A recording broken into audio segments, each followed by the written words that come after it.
The Poem of the Man God. The Third Year of the Public Life. Chapter 378. Towards Mount Adomin. 7th of February, 1946. It's getting dark. Where are we going? The apostles ask one another. They are talking in low voices of what happened. They are not saying anything loud, as they do not want to depress the master, who is clearly very pensive. Night falls while they proceed, following the master, who is still very serious. A village appears at the foot of a chain of very rough mountains. "Let us stop here for the night," orders Jesus. "Or rather, you stop here. I will go up those mountains to pray." "By yourself? Oh, no, you're not going by yourself up Mount Adomin, with all those thieves who are lying in wait for you. No, you are not going," says Peter quite firmly. "What can they do to me? I have nothing." "You have yourself. I am talking of the real thieves, of those who hate you, and your life is quite enough for them. You are not going to be killed like thus. I mean, in a cowardly ambush. You would give your enemies the opportunity to invent goodness knows what story to divert the crowds also from your doctrine," insists Peter. "Simon of Jonah is right, Master. They would be quite capable of getting rid of your body, and then saying that you have fled, because you had realized that you had been unmasked.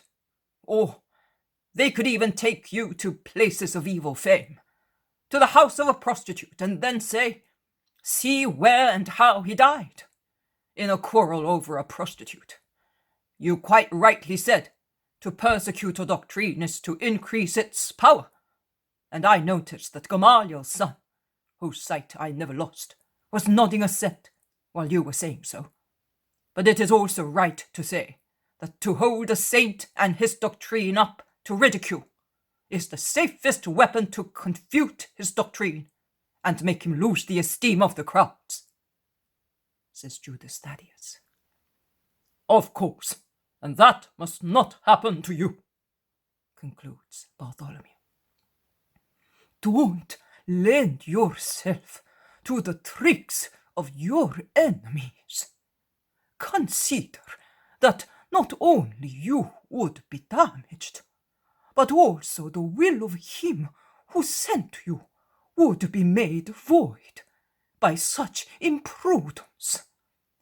And one would see that the children of darkness have defeated, at least temporarily, the children of light," adds the Zealot. "That's right. You always say, and you pierce our hearts, that you will be killed. I remember when you reproached Simon Peter, and I will not say to you, 'Let that never happen,' but I do not think that I am Satan if I say, 'At least let that be to your glorification, as unequivocal seal of your holiness, and definite conviction of your enemies, so that the crowds may know, and have valid reason to distinguish and believe. At least that, Master. The holy mission of the Maccabees never appeared so holy as when Judas, the son of Mattathias, died as a hero and savior in the battlefield. Do you want to go up Mount Adomin? We will come with you. We're your disciples. Where you go as our head, we will come as your ministers," says Thomas, and I have seldom heard him speak with such solemn eloquence. "That is very true, and if they attack you, they will have to attack us first," several of them say. "Oh, they will not attack us so easily. They are curing the smart of Claudia's words, and they are too cunning. They must certainly consider that Pontius would know whom to punish for your death. They have betrayed themselves in the eyes of Claudia, and they will ponder over that and think of traps more reliable than vulgar aggression. Perhaps it is foolish of us to be afraid. We are no longer the poor, unknown people of the past. There is Claudia now, says Iscariot. Very well, but don't let us run any risk. What do you want to do on Mount Adomin? Asks James of Zebedee. I want to pray and find a place where you can all pray in the next days, to be ready for fresh, fiercer and fiercer struggles. Against our enemies? Also against our egos. I am in great need of being fortified. But did you not say that you wanted to go to the borders of Judea and beyond the Jordan? Yes, and I will, but after praying. I will go to Acor, and then to Jericho via Doko. No, Lord! They are inauspicious places for the saints of Israel. Don't go there. I tell you, I can feel it. There is something within me that tells me, don't go. In the name of God, don't go, shouts John, who seems to be on the point of losing consciousness, as if he were seized by ecstatic fear. They all look at him in amazement, as they have never seen him thus before. But no one sneers at him. They all feel that they are in the presence of a supernatural fact, and they respectfully remain silent. Jesus also is silent until he sees John regain his normal composure, and hears him say, "Oh, my Lord, how much I suffered!" I know. We shall go to Mount Cherith. What does your spirit say? I am deeply impressed by the respect with which Jesus addresses his inspired apostle. You are asking me, Lord? You, the most holy wisdom, are asking a poor foolish boy? Yes, I am asking you. The least is the greatest when he humbly communicates with his Lord for the welfare of his brothers. Tell me. Yes, Lord, let us go to Mount Cherith. There are gorges there where we can safely collect our thoughts in meditation, and the roads to Jericho and Samara are not far. We will descend the mountain to gather those who love you and hope in you, and we will bring them to you, or take you to them, and we will also nourish your souls with prayer. And the Lord will descend and speak to our spirits, and will open our ears, which hear the word but do not fully understand him, and above all will inflame our hearts with his fire, because only if we are aflame shall we be able to bear the torments of the earth, because only if we first suffer the sweet martyrdom of total love shall we be ready to suffer the torture of human hatred. Lord, what have I said? My words, John. Be not afraid. Let us stop here then, and tomorrow at dawn we will go up the mountains.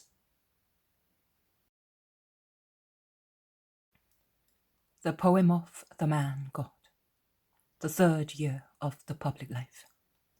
Chapter 379. After the retreat upon Mount Cherith. 9th of February, 1946.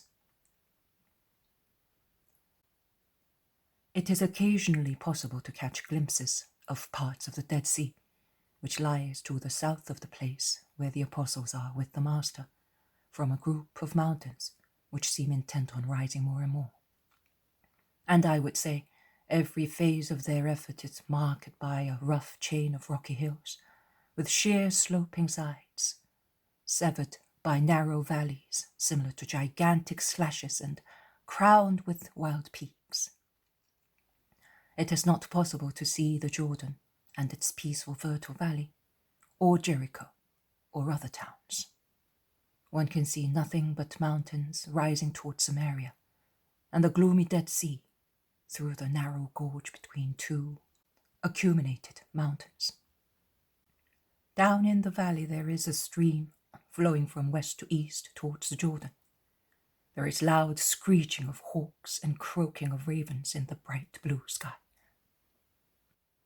Many birds are chirping among the branches of the wild slopes. The winds whisper as mellow as flutes among the gorges, carrying remote scents and noises, or overwhelming those which are near, according to whether they are light or strong. An odd harness bell is heard now and again from the road, which must be down in the valley. One can also hear the bleating of sheep grazing on the tablelands, and the noise of water dropping from rocks, or murmuring in torrents. But the season is good, dry and mild. The mountainsides are covered with bright flowers, standing out against the emerald green of the grass, and bunches of flowers and festoons hang from tree trunks and branches, and the sight of the place is most pleasant. The faces of the 13 men gathered there are very happy, shining with a supernatural happiness. The world has been forgotten. It is remote. Their spirits have recovered from many shocks. They are once again in the halo of God, that is, in peace. And peace is visible on their countenances. But the rest is over, and Jesus tells them so. And Peter repeats his prayer of Mount Tabor. "Oh, why do we not stop here? It is beautiful to be here with you." "Because there is work awaiting us, Simon of Jonah. We cannot be only contemplative. The world is waiting for our teaching. The workers of the Lord cannot stop when there are fields to be sown." "Then, since I became a little good only when I live apart as now, I will never be able to. The world is so great. How shall we be able to work it all and then concentrate on you before dying?" "You will certainly not work it all. It will take hundreds and hundreds of years. And when a part has been worked, Satan will go there to spoil what has been done. It will thus be a continuous work, lasting until the end of the world." "Well then, how shall I be able to be ready to die?" Peter is really depressed. Jesus reassures him, embracing him, and says, "You will have time. It does not take long. An act of perfect concentration is sufficient to prepare you to appear before God, and you will have all the time you need. In any case, you must realize that by fulfilling the will of God, one is always preparing to die in holiness. If God wants you to be active and you obey, you are preparing better by obeying than you would by retiring among the most solitary rocks to pray and meditate. Are you convinced?" "Certainly. You say so. So what shall we do?" "Go along the roads in the valley. Gather together those who are waiting for me and preach the Lord and faith until I come." "Are you remaining alone here?" "Of course. Be not afraid. You can see that at times evil is of some help to good. Elijah here was fed by crows. We can say that fierce vultures fed us." "Do you think that it was a kind of beginning of conversion?" "No. But charity, although it was urged by the consideration that by treating us generously, they would put us in a situation not to betray them." "But we would not have betrayed them," exclaims Andrew. "No. But the wretched thieves do not know that. There is no spiritual feeling in them, laden as they are with crimes." "Lord, you were saying that charity. What were you going to say?" asks John. "I wanted to say The fact that they treated us charitably will be rewarded, at least among the better ones. The conversion, which did not take place now, may work slowly, but it can take place. That is why I said to you, do not refuse their offerings. And I accepted them, although I smelt the stench of sin in them. But you did not eat any. But I did not mortify the sinners by rejecting them. They had initial good feeling. Why destroy it? That torrent down there, does it not originate in the spring that trickles from that crack? Always remember that. It is a lesson for your future life, when I shall no longer be among you. If in your apostolic travels you should come across criminals, do not behave like Pharisees who despise everybody. And they do not consider that they should despise themselves first, corrupt as they are, but approach them with great love. I would like to be able to say, with infinite love. Nay, I say so. And that is possible, although man is finite, limited in his acts and actions. Do you know how man can possess infinite love? By being so united to God as to be all one with God. Then, as the creature disappears in the Creator, it is the Creator who really acts, and He is infinite. And my apostles must be like that, all one with their God, through the power of love, which is so close to the origin as to dissolve in it. It is not the way in which you speak, but the way in which you love that will convert hearts. Will you find sinners? Love them. Will you suffer because of disciples who go astray? Try to save them through love. Remember the parable of the lost sheep. Oh, forever and ever it will be the sweet appeal made to sinners. But it will also be the definite order given to my priests.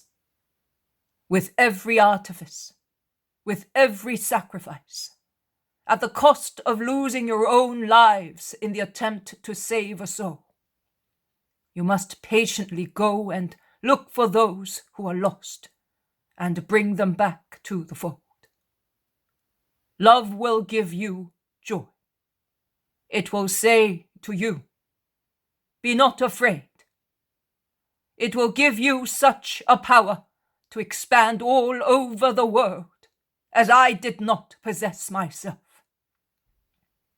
No longer is the love of future just people to be set as a seal on the heart and on the arm, as the Song of Songs say.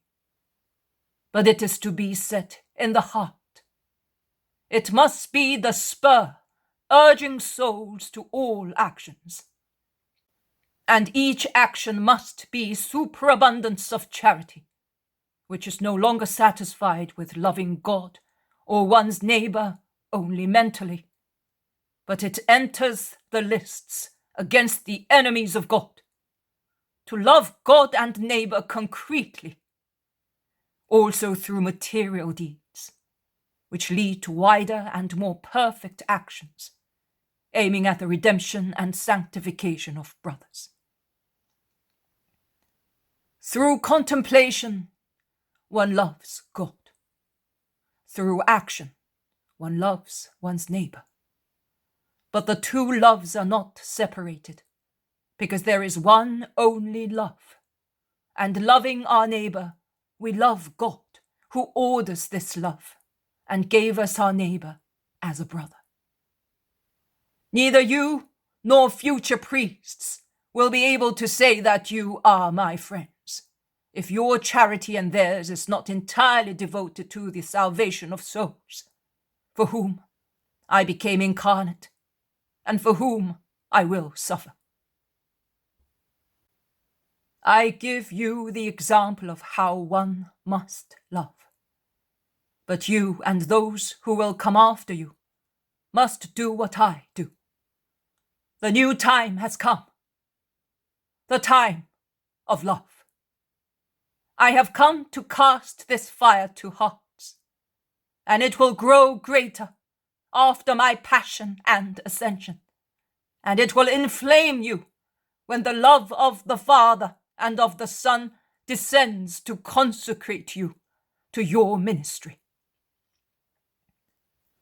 Most divine love, why do you delay in consuming the victim, in opening the eyes and ears, in loosening the tongues and limbs of this flock of mine, so that they may go among wolves and teach that God is charity, and that he who has no charity is a brute and a demon? Oh, come, most sweet and strong spirit, and inflame the other Christs to them, like me. That is, anointed by love, active for love, holy and sanctifying through love. Blessed are those who love, because they will be loved, and their souls will never stop singing to God, together with the angels, until they will sing the eternal glory in the light of heaven. So be it for you, my friends. Now go and do with love what I told you. The poem of the man God. The third year of the public life. Chapter 380. The parable of the unfaithful steward. Essenes and Pharisees. 10th of February, 1946.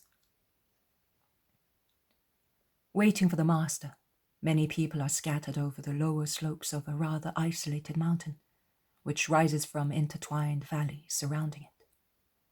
In certain places, the slopes rise sheer from the valleys. To reach the top, there is a path cut in the calcareous rock, like a scratch winding up the slope. In some parts, the border of the path are the steep incline of the mountain on one side, and a deep precipice on the other. And the dark yellowish red rugged path looks like a ribbon thrown among the low dusty green thorny bushes, full of aculae.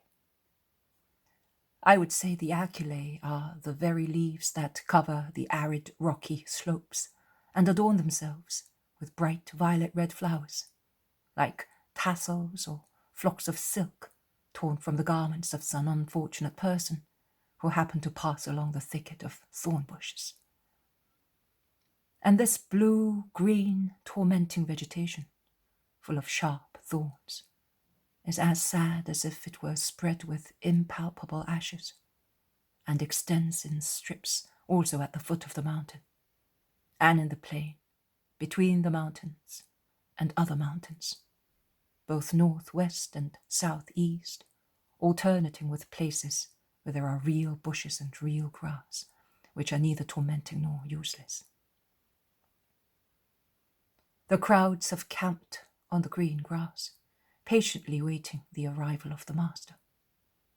It must be the day after the speech to the apostles, because it is a cool morning and the dew has not yet evaporated from all the stems. It particularly decorates those thorns and leaves which are in the more shady spots, transforming the quaint flowers of the thorny bushes into tassels studded with diamonds. This is certainly the beauty hour for the sad mountain, because during the other hours, in the scorching sun or in moonlit nights, it must look like a horrible place of hellish expiation. A large, wealthy town can be seen to the east, in the very fertile plain. Nothing else is visible from this hillside, which is still low, where the pilgrims are. But from the top, the eye must enjoy a wonderful sight of the nearby districts. Taking into account the height of the mountain, I think that one's eye would rove over the Dead Sea and the area to the east of it, as far as the mountain chains of Samaria and those that hide Jerusalem. But I have not been to the top, so. The apostles are moving about among the crowds, trying to keep them quiet and orderly, and to put sick people in the best places. They are assisted by some disciples, perhaps those who are active in that locality, and had led them to the borders of Judea, the pilgrims anxious to hear the Master. Jesus appears all of a sudden. He's wearing a white linen tunic and a red mantle to make the heat of the sunny days compatible with the coolness of the nights, as we are not yet in summer. He has not yet been seen, and he looks at the crowds waiting for him and smiles. He seems to be coming from behind the eastern side of the mountain, halfway up the hill, and he comes down quickly along the difficult path. It is a boy who, either because he was looking at the flight of birds nestling among the bushes, and which take off when a stone rolls down the mountainside and frightens them, or because his eyes were attracted by the sudden appearance, sees Jesus, and bouncing to his feet, shouts, "The Lord!" They all turn round and see Jesus, who is now about 200 meters away. They start running towards him, but with a gesture of his arm and with his voice, which is heard clearly. Perhaps because it is echoed by the mountain, he says, "Remain where you are!" And smiling all the time, he comes down as far as those waiting for him, and stops at the highest spot of the tableland. He greets them from there. "Peace to everybody!" And with a particular smile, he repeats his salutation to the apostles and disciples who have gathered round him. Jesus is beaming with beauty. With the sun in front of him and the greenish hillside behind his back, he looks like the vision of a dream. The hours spent in solitude, something unknown to us, or perhaps an overflow on him of fatherly caresses, I do not know what, accentuates his ever-perfect beauty. They make it glorious, imposing, peaceful, serene. I would say joyful, as becomes a person who comes back from a tryst, and whose countenance, smiles and eyes show all his happiness. The evidence of this divine encounter shines infinitely more brightly than can normally be seen after the meeting of poor human lovers. And the Christ appears dazzling with it. And he subdues all the people present, who contemplate him silently with admiration, as if they were intimidated by the intuition of a mysterious reunion with the Most High, with his word. It is a secret hour of love between the Father and the Son. No one will ever know it, but the Son keeps its seal, as if, after being the Word of the Father, as he is in heaven, he could hardly be once again the Son of Man. Infinity, sublimity, finds it difficult to become the man again. Divinity overflows, explodes, radiates from humanity like sweet oil from a porous earthen jar, or like the light of a furnace through the veil of ground glass. And Jesus lowers his beaming eyes, his blissful face. He conceals his wonderful smile, bending over the sick people, whom he caresses and cures, while they are seized with astonishment, looking at the bright, loving face bent over their misery to make them happy. But at last he must stand up and show the crowds the face of the peaceful Holy One, of the God incarnate, still wrapped in the brightness of the ecstasy. he repeats. Peace to you! Even his voice is more melodious than usual, as it resounds with sweet, triumphant notes. It spreads powerfully over the silent listeners, searching for their hearts, caressing them, shaking them and inviting them to love. Everybody is deeply moved, with the exception of that group of Pharisees who are more arid, coarse, prickly and harsh than the mountain itself, and are standing like statues full of incomprehension and hatred in a corner. And with the exception of the other group, all dressed in white and standing aloof, listening from a brow, and whom Bartholomew and the Iscariot point out as Essenes. And Peter grumbles, "And so, there is another extra foul run of hawks." "Oh, never mind. The word is for everybody," says Jesus, smiling at Peter, referring to the Essenes. He then begins to speak. "It would be lovely if man were as perfect as the Father in heaven wants him. Perfect in every thought, affection, deed.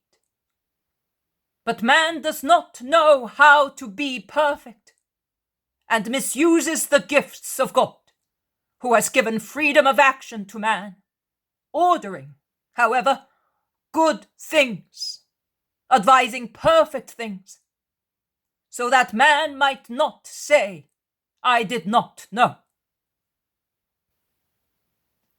What use does man make of the freedom given to him by God? The greatest part of men use it as a child would, or as a fool. The rest use it as criminals. Then death comes, and man is subject to the judge, who asks severely, 'How did you use or misuse what I gave you?' A dreadful question. How less worthy than motes will then look the goods of the earth, for which man so often becomes a sinner. Poor in eternal misery, divested of a garment that nothing can replace, he will stand dejected and trembling before the majesty of the Lord, and will find no word to justify himself. Because it is easy to justify oneself, deceiving poor men. But that cannot happen in heaven. God can never be deceived. Never.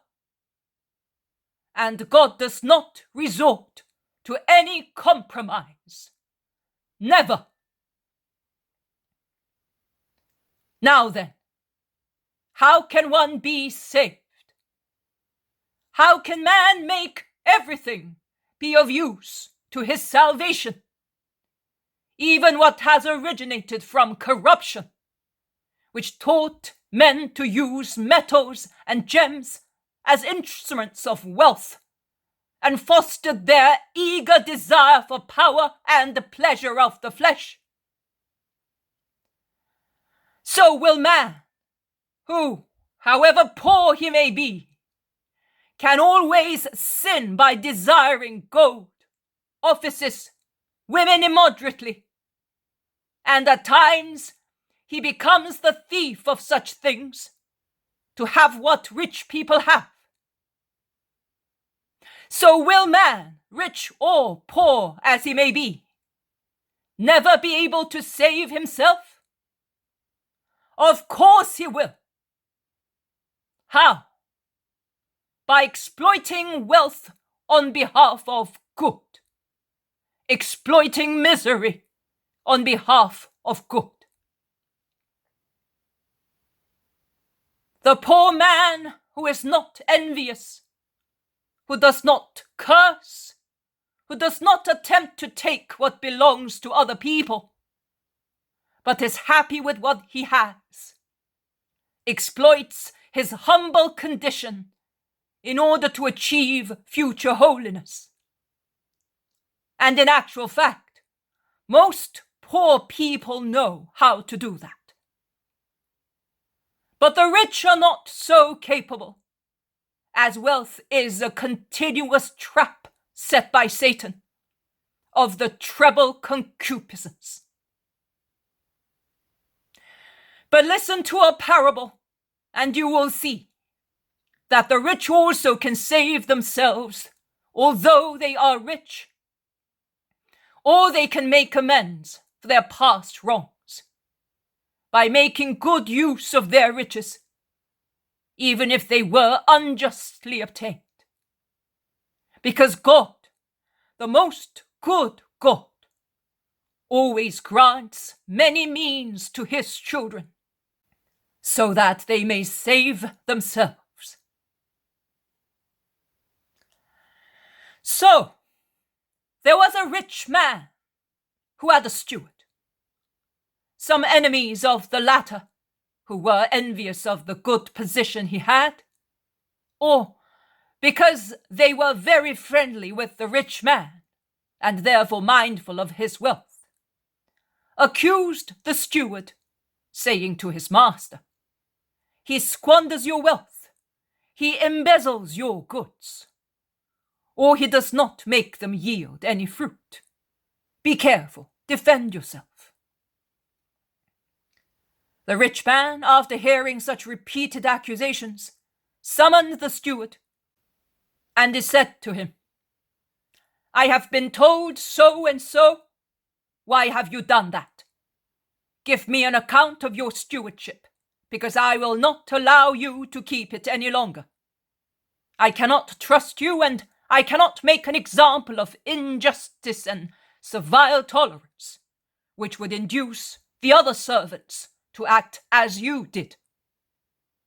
Go and come back tomorrow with your documents, that I may examine them and ascertain the situation of my property before handing it to another steward." And he dismissed the steward, who went away and began to worry, saying to himself, "And now, what shall I do now that the master is taking the stewardship from me? I have no savings, because as I was sure that I would get away with it, I spent in enjoyment everything I usurped. I do not feel like working as a peasant, subject to other people, because I am no longer used to digging, and I have grown heavier with orgies, and I dislike begging even more. It is too humiliating. But what shall I do?" He thought it over and over again, and he found a way out from his painful situation. He said, "I have found it. As I secured a pleasant life for myself so far, in the same way I will make sure that my friends will offer me hospitality out of gratitude when I am dismissed from my office. He who does good always has friends. Let us go, therefore, and help people in order to be helped. And let us go at once, before the news spreads and it is too late." And he went to the sundry debtors of his master, and he said to the first one, "How much do you owe my master for the money he lent you 3 years ago in springtime?" And the debtor replied, 100 measures of oil for money and interest. "Oh, poor fellow, what, with such a large family and with your children afflicted by diseases, you have to give so much. But did he not give you money to the value of 30 measures? Yes, but I needed it urgently, and he said to me, 'I will give it to you, but on condition that you will pay me back whatever the sum will yield to you in 3 years. It yielded the equivalent of 100 measures, and I must give them. But that is usury. Don't. He is rich. while you are not far from starving. He has a small family, you have a large one. Write here that it yielded to the value of 50 measures, and forget about it. I will swear that it is the truth, and you will benefit by it. But will you not betray me? And if he finds out? Do you think it is possible? I am the steward, and what I swear is sacred. Do as I tell you, and do not worry. The man signed the document, handed it to him, and said, May you be blessed. You are my friend and savior.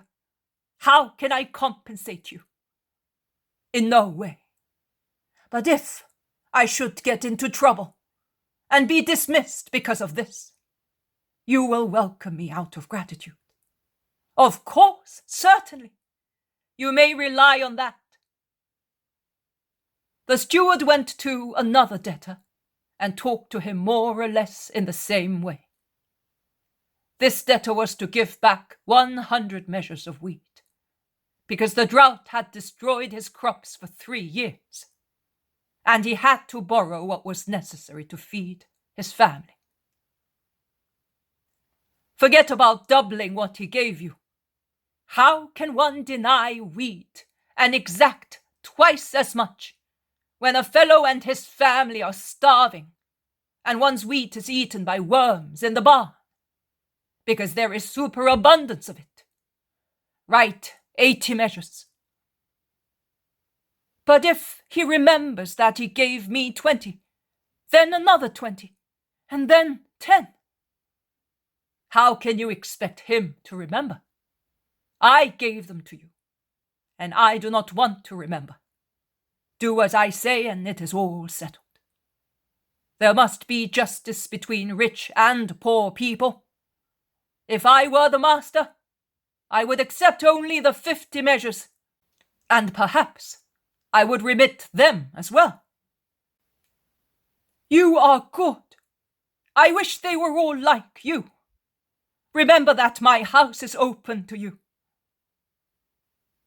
The steward called on other debtors in the same way, stating that he was willing to get into trouble to put matters right according to justice, and offers of help and blessings rained upon him. When he was reassured about his future, he went to his master, who in turn had dodged his steps and discovered his trick. The master, however, praised him, saying, What you did is not right, and I do not praise you for that. But I must praise you for your cunning. The children of this world are really more cunning than the children of light. And I repeat to you what the rich man said. Fraud is not right, and I will never praise anyone for it. But I exhort you to be shrewd, at least like the children of this world, with the means of this world, to make them serve as money to enter the kingdom of light. That is, make good use of earthly riches, which are means distributed unjustly and used to purchase a fleeting welfare, which is of no value in the eternal kingdom, so that they may open its door to you. Assist the poor with the means you have. Give back what you or any other member of your family took unjustly. Break with the evil, guilty love for riches. And all these things will be like friends, who, in the hour of your death, will open the eternal gates to you, and will receive you in the blissful abode. How can you expect God to give his heavenly goods if he sees that you cannot make good use even of earthly goods? It is an impossible supposition. Do you want him to accept squanderers in the heavenly Jerusalem? No, never. Up there, one will live with charity, generosity, and justice. Everybody for one, and everyone for everybody. The communion of saints is an active and honest society. It is a holy society. And no one who has proved to be unjust and unfaithful can enter it. Do not say, but we shall be faithful up there, because we shall have everything up there without any fear. No. He who is unfaithful in little would be unfaithful even if he possessed everything. And he who is unjust in little is unjust in much. God does not trust true wealth to those who in the earthly test prove that they do not know how to use earthly riches. How can God entrust you one day in heaven with the mission of supporting spirits of your brothers on the earth, when you have shown that extortions, frauds, and greed are your prerogatives? He will therefore deny you your treasure, which he has kept for you, and he will give it to those who were shrewd on the earth, by using also what is unjust and unwholesome in deeds which make them just and wholesome.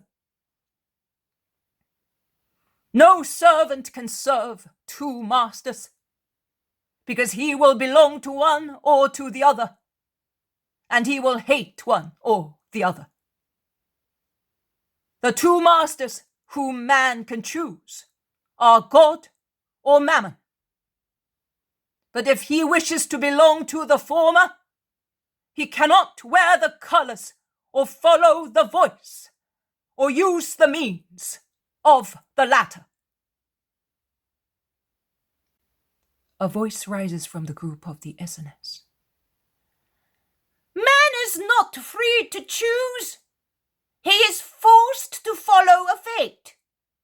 We do not state that it is distributed unwisely.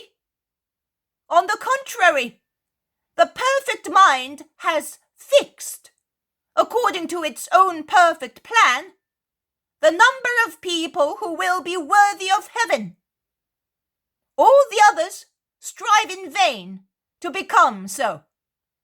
That is the situation, and it cannot be otherwise. As one coming out of a house may be killed by a stone falling from a cornice, whereas one in the thick of the battle may not suffer the slightest wound. Likewise, he who wants to save himself, but it is not written so, will only commit sin even unawares, because his damnation is fated. No, man, it is not so. And change your mind. By thinking so, you do the Lord wrong. Why? Tell me, and I will change my mind. Because by saying so, you mentally confess that God is unjust with his creatures. He created them in the same way and with the same love. He is a father, perfect in his paternity, as he is in everything else. How can he, therefore, make distinctions and curse a man when he's being conceived and is only an innocent embryo, when he is incapable of committing sin? To take his revenge for the offense received from man. No, God does not take his revenge thus. He would not be satisfied with a miserable sacrifice like that, with an unjust, forced sacrifice. The offense made to God can be removed by the God-made man. He will be the expiator. Neither this nor that man. Oh, I wish it had been possible for me to have to remove only the original sin. I wish there had been no Cain on the earth, no Lamech, no corrupt sodomite, no homicide, thief, fornicator, adulterer, blasphemer, no one without love for one's parents, no perjurer, and so forth. But each of those sins, the sinner is guilty, and the author, not God. God left his children free to choose between good and evil. And that was wrong, shouts a scribe. He tempted us beyond measure, although he knew that we were weak, ignorant, poisoned. He led us into temptation.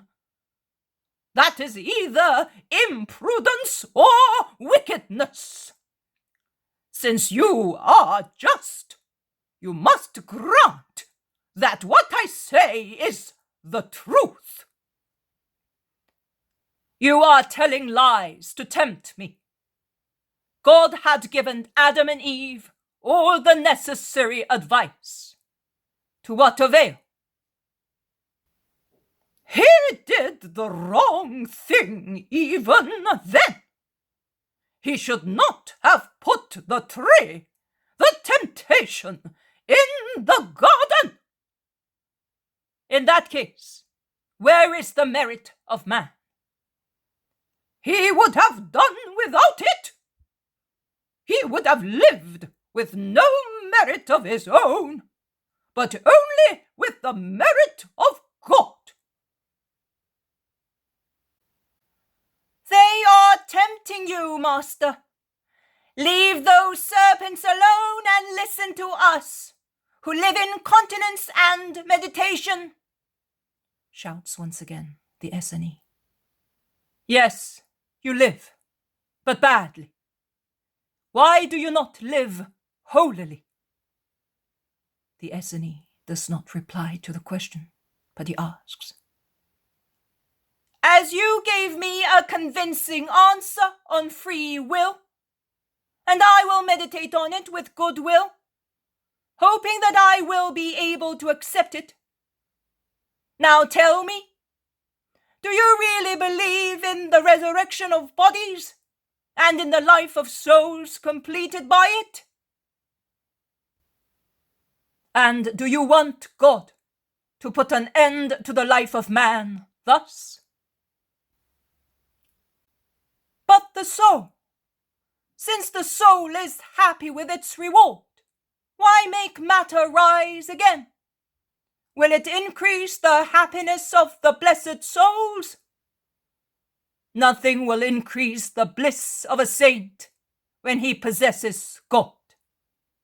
Or rather, one thing only will increase it on the last day: the knowledge that there is no longer sin. But do you not think that it is fair that as during this day body and soul were united in the struggle to possess heaven, they should be united also in the eternal day to enjoy the reward? Are you not convinced? Why do you live in continence and meditation then?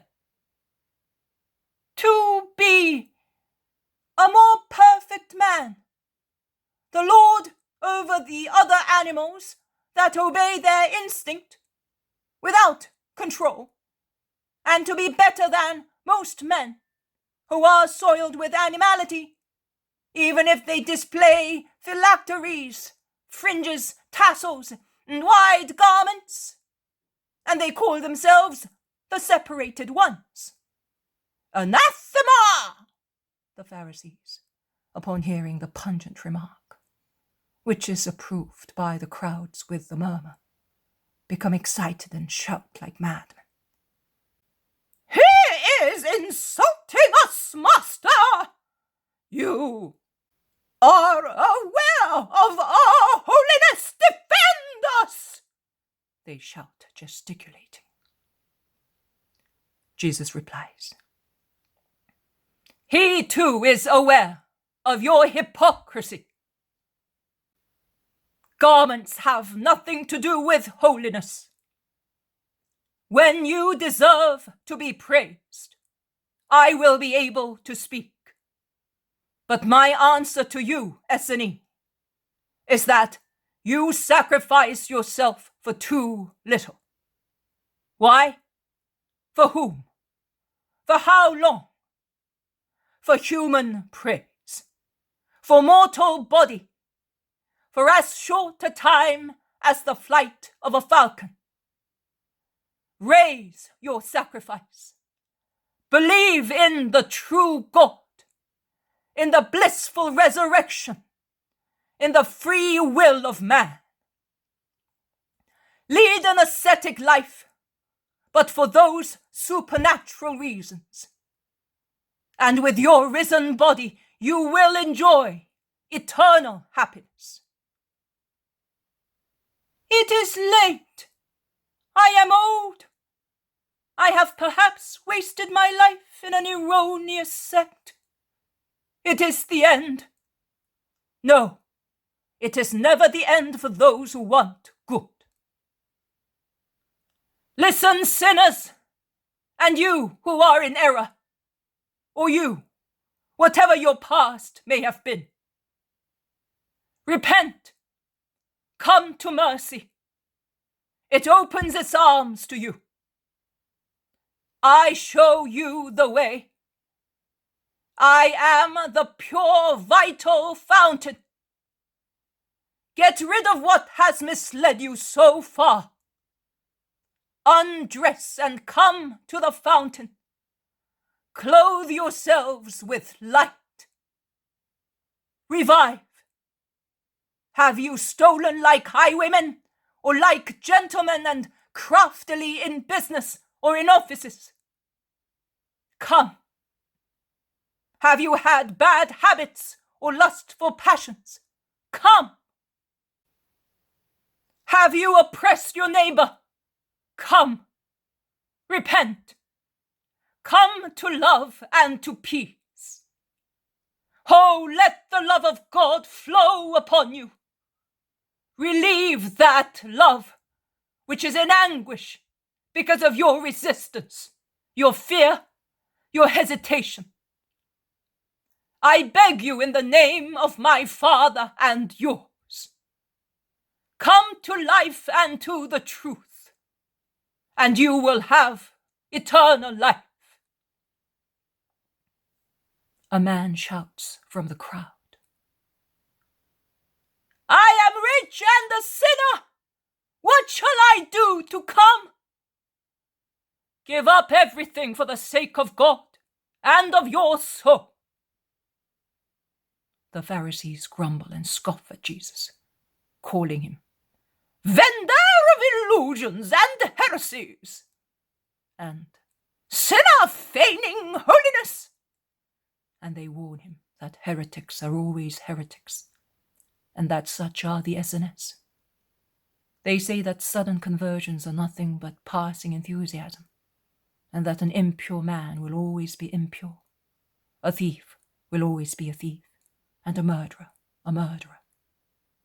They conclude by saying that, as they live in perfect holiness, they are the only ones entitled to heaven and to preaching. This was a happy day. Seeds of holiness were falling into hearts. My love, nourished by the kiss of God, was giving life to the seed. The Son of Man was happy in sanctifying. You have poisoned the day, but it does not matter. I say to you, and if I am not gentle, the fault is yours. I say to you that you are the ones who show themselves just or try to do so in the eyes of men, but you are not just.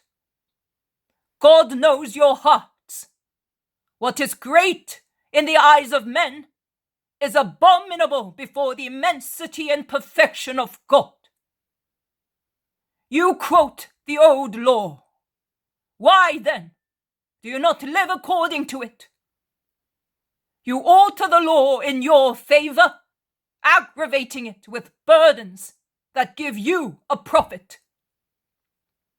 Why then do you not allow me to alter it to the benefit of these little ones, removing all the tassels and heavy, useless burdens of the precepts made by you, which are so many, and such that the essential law disappears under them and is smothered? I feel sorry for these crowds, for these souls who seek fresh air in religion and finds a slip knot. They seek love and find terror. No. Come, little ones of Israel. The law is love. God is love. This is what I say to those who are frightened among you. The severe law and the threatening prophets who foretold me, but notwithstanding the cries of their distressing prophecies, they were not able to withhold sin. End with John. After John comes the kingdom of God, the kingdom of love. I say to the humble, go in, it is for you. And everyone with a good will strives to go in. But for those who will not lower their heads, beat their chests and say, I have sinned, there will be no kingdom. It is written, circumcise your heart and be obstinate no longer. This land saw the prodigy of Elijah, who made the foul water wholesome by throwing some salt into it. And do I not throw the salt of wisdom into your hearts? Why are you then worse than water? And you do not change your spirits. Mix my salt with your formulae, and they will have a fresh taste, because they will give the law its primitive strength. In you, first of all, as you are the most needy. Do you say that I changed the law? No, you tell lies. I give the law its original form, which you distorted. Because it is the law that will last as long as the earth, and both sky and earth will disappear before one only of its elements or its advice. And if you alter it, because you like to do so, and if you draw fine distinctions, looking for loopholes for your faults, you had better know that it is of no avail. It is of no avail, Samuel. Of no avail, Isaiah. It is written, you shall not commit adultery. And I complete it, adding, he who sends back his wife to marry another one is adulterous. And he who marries a woman repudiated by her husband is adulterous. Because what God joined, death only can separate. But harsh words are for obdurate sinners. Those who have sinned but grieve desolately for doing so must know and believe that God is goodness, and let them come to him who absolves, forgives, and admits to life. Go with this certainty. Spread it in people's hearts. Preach mercy, which gives you peace. Blessing you in the name of the Lord. The crowds disperse slowly, both because the path is narrow and because they are attracted by Jesus. But they disperse. The apostles remain with Jesus, and while speaking, they make their way. They seek the shade, walking close to a thicket of ruffled tamarisks. But there is an Essenes in it, the one who spoke to Jesus. He is taking off his white clothes. Peter, who is ahead of everybody, is dumbfounded, seeing that the man is left with only his drawers on. And he runs back, saying, "Master, a madman! The one who was speaking to you, the Essenes, he's undressed and is weeping and sighing. We cannot go there." But the man, who is lean, bearded, with no clothes on his body except his drawers and sandals, is already coming out of the thicket, and he turns his steps towards Jesus, weeping and beating his chest. He prostrates himself. "I am the one whose heart has been miraculously cured. You have cured my soul. I will obey your word. I want to clothe myself with light, leaving every other thought which might clothe me with errors. I will live apart to meditate on the true God, to obtain life and resurrection. Is that enough? Give me a new name, and tell me a place where I can live of you and of your words." "He's mad. We could not lead such a life, and we have heard so many of his words. And he, just after one sermon," say the apostles to one another. But the man who has heard them say, "Are you going to put limitations to God? He has broken my heart to give me a free spirit. Lord," he implores, stretching his arms out towards Jesus. "Yes, your name is Elijah, and be fire. The mountain is full of caves. Go there, and when you hear the earth quake because of a dreadful earthquake, come out and look for the servants of the Lord to join them. You will then be reborn, and you will be a servant too. Go." The man kisses his feet, gets up, and goes away. "But is he going nude like that?" ask the dumbfounded apostles. "Give him a mantle, a knife, tinder and flint, and some bread. He will walk today and tomorrow, and then he will retire to pray where we stopped, and the Father will see to his Son." Andrew and John run after him, and they reach him when he is about to disappear round a bend. They come back, saying, "He took everything. We also told him where we were. What an unexpected prey, Lord! God makes plants flower also on rocks, and in the deserts of hearts he makes spirits of goodwill rise to comfort me. Now let us go towards Jericho. We will stop in some house in the country." The poem of the man God, the third year of the public life. Chapter 381. In Niki's house, 12th of February, 1946.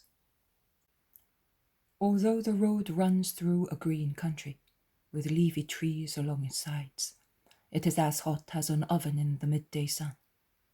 Heat and the aroma of bread being baked in an oven come from the fields, where the crops are maturing rapidly.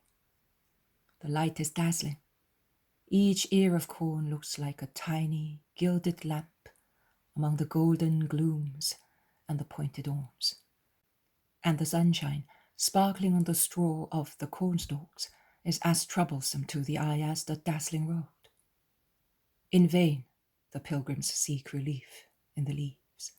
If they look up at them, they expose their eyes even more to the glare of the oppressive sunshine, and they must lower them at once to shun such violence and close them, leaving a narrow gap between their dusty, reddened, irritated eyelashes.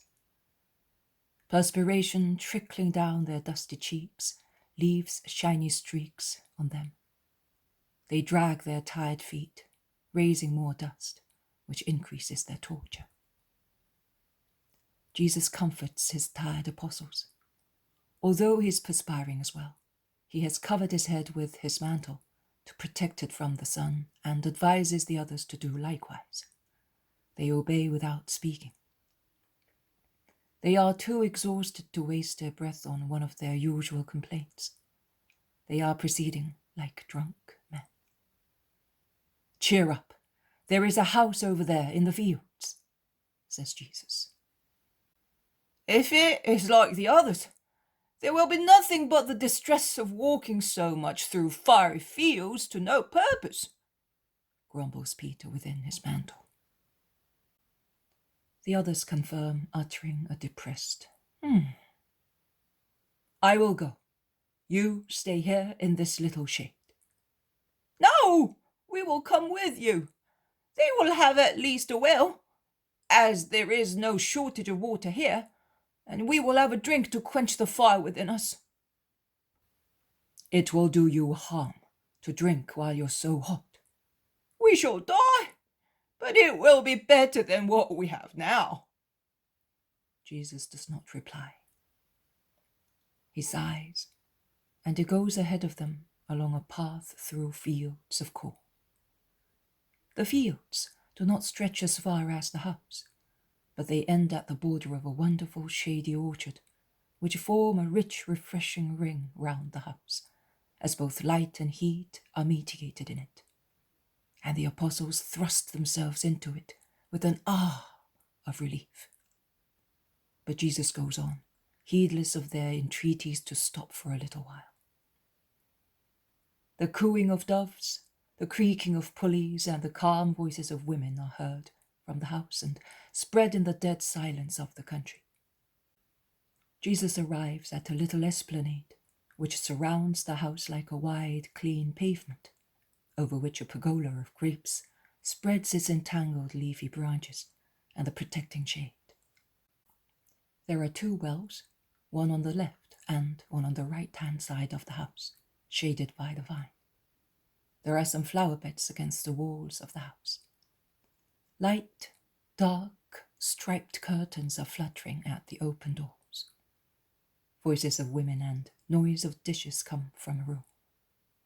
Jesus goes towards it, and as he passes by, a dozen doves, which were pecking cereal spread on the ground, take flight with loud flapping of wings. The noise draws the attention of those in the room, and it is contemporaneous with the drawing of the curtain, which Jesus moves to the right with his hand, while a servant pulls it to the left and remains astonished before the unknown visitor. "Peace to this house. May I, as a pilgrim, have some refreshments?" asks Jesus, standing on the threshold of a room, a large kitchen in which servants are washing the dishes used for the midday meal. "The landlady will not reject you. I will go and tell her." "There are 12 more people with me, and if I should get refreshment only for myself, I would prefer to have none." "We will tell the mistress, and she certainly—" "Master and Lord, you here in my house, what grace is this?" interrupts a voice, and a woman, Niki, rushes forward and kneels to kiss Jesus' feet. The maidservants are left like statues. The one who was washing the dishes is standing with a towel in her right hand and a dripping dish in a left one, reddened by the boiling water. Another one, who was polishing knives, crouching in a corner, gets up on her knees to see better, and the knives fall on the floor with a crash. A third one, intent on removing ashes from the cookers, raises her face covered with ashes and remains thus, emerging open-mouthed from the level of the fireplace. I am here. Many houses rejected us. We are tired and thirsty. Oh, come, not here. Let us go into the rooms facing north, which are cool and shady. And you, prepare water so that they can wash, and bring some aromatic drinks. And you, girl, go and awake the steward and ask him to let you have some snacks while waiting for the meal. No, Niki, I am not a worldly guest. I am your persecuted master. I ask for shelter and love rather than for food. I ask for pity, more for my friends than for myself. Yes, Lord, but when did you have your last meal? I do not know. Yesterday at dawn, with them. So you can see I will not commit excesses, but as a sister or a mother, I will give everybody what is necessary, and as a servant and disciple, I will give you honor and assistance. Where are the brothers? In the orchard, but I think they are coming. I can hear their voices. Niki runs out.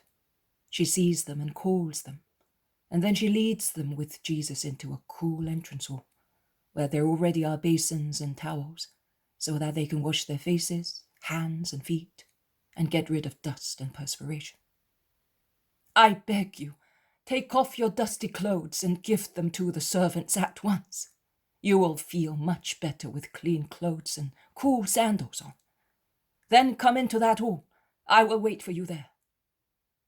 And Niki goes out, closing the door. Oh, it is lovely in the shade and so refreshing, says Peter with a sigh, entering the room where Niki is waiting for them, kindly and respectfully. My joy in giving you relief is certainly greater than your relief, O apostle of my Lord. Apostle, of course. But listen, Niki, let us do without ceremony. You, without attaching importance to the fact that you are rich and wise. I, without attaching importance to the fact that I am an apostle. So, like good brothers and sisters, who need each other's help for their souls and their bodies. The thought that I am an apostle frightens me too much. What are you afraid of? Asks the amazed woman, smiling. Of being too big with regard to the clay I am, and that I may collapse because of the weight. I am afraid of becoming arrogant with pride. I am afraid that the others, the disciples and good souls, knowing that I am the apostle, may keep away from me and hold their tongues even if I make mistakes. And I do not want that, because among the disciples, also among those who believe in a simple way, there are many who are better than I am, some with regard to this, some with regard to that, and I want to do as that bee over there, which has come in, and of the baskets of fruits that you ordered to be brought in for us, it sucked a little here and a little there, and now, to complete the task, it's sucking those flowers, and then it will go out and suck clover and cornflowers, camomiles and bindweeds.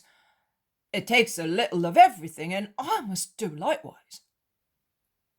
But you suck the most beautiful flower, the master. Yes, Niki, but from him I learned to become a son of God. Men will teach me to become a man. You are. No, woman, I am little less than an animal. And really, I do not know how the master puts up with me. I put up with you because you know what you are. and I can work on you as easily as one can knead dough. But if you were stubborn and offered resistance, and above all, if you were proud, I would drive you away as if you were a demon, says Jesus. Some maidservants come in with cups of cold milk and porous amphoras, which keep liquids very cool. Take some refreshments, says Niki. Then you will be able to rest until evening. There are rooms and beds in the house, and if I did not have them, I would give you mine to let you rest. Master, I will now withdraw to attend to the household matters. You all know where to find me and the maidservants. Go, and do not worry about us. Niki goes out. The apostles do ample justice to the snack offered to them, and while eating with good appetite, they speak and make comments. Lovely fruit, and a good disciple. Beautiful house, not magnificent, not poor. And it is controlled by a woman who is both kind and firm.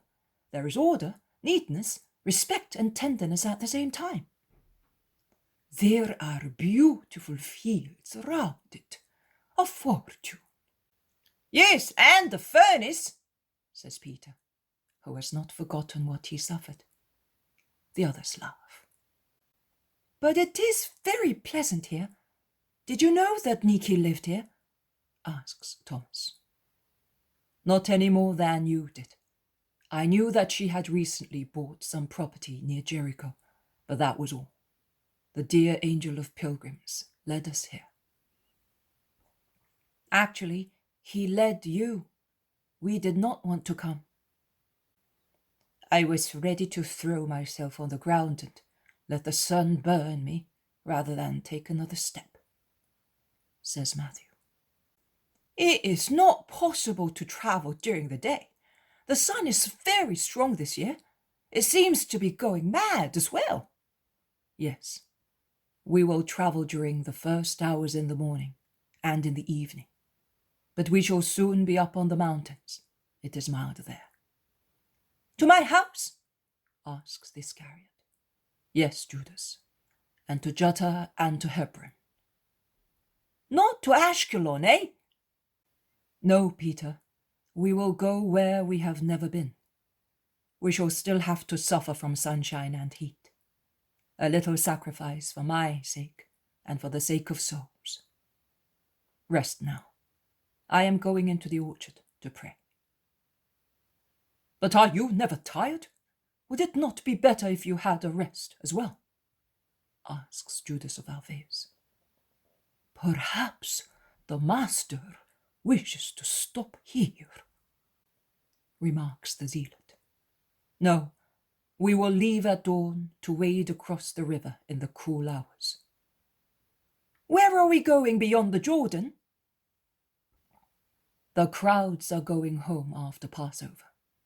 Too many looked in vain for me in Jerusalem.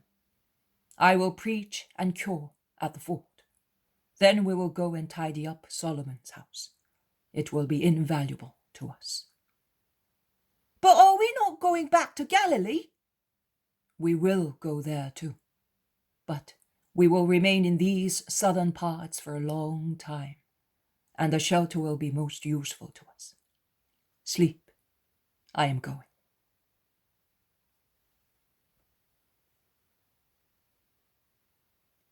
Supper must be over. It is night. Dewdrops fall from cornices and resound on the vine leaves. There is an unbelievable number of stars in the sky, and eyes get lost contemplating them. Chirps of crickets and night birds. The silence of the country. The apostles have already withdrawn, but Niki is up and she's listening to the master. He sat stiffly on a stone seat against the house. The woman is standing before him, in an attitude of respectful attention. Jesus must be concluding a speech already started, he says. Yes, the remark is correct, but I was sure that the penitent, or rather the reviving man, would not be left without the help of the Lord. while we were having supper and you were serving and asking questions, I was thinking that you are the help. You said, I can only follow you for short periods of time because I have to watch over the house and the new domestic staff.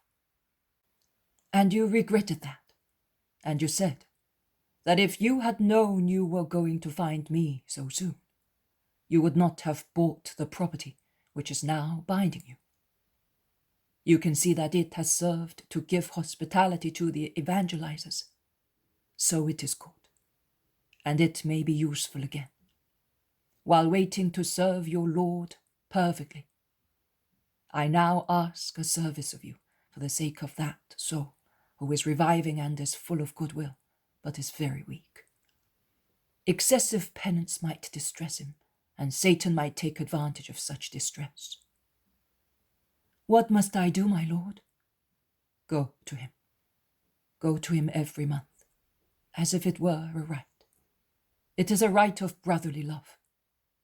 You will go to the Cherith, and climbing up the path among the bushes, you will call, Elijah, Elijah. He will look out in amazement, and you will greet him thus. Peace to you, brother, in the name of Jesus the Nazarene. You will take him as many pieces of bread baked twice as the days of the month, nothing else in summer. From the Feast of the Tabernacles onwards, you will take him also 4 jars of oil each month, together with the bread. And at the tabernacles, take him a garment made of goatskin, a heavy one, water-resistant, and a blanket, nothing else. And no word? Only those strictly useful. He will ask after me.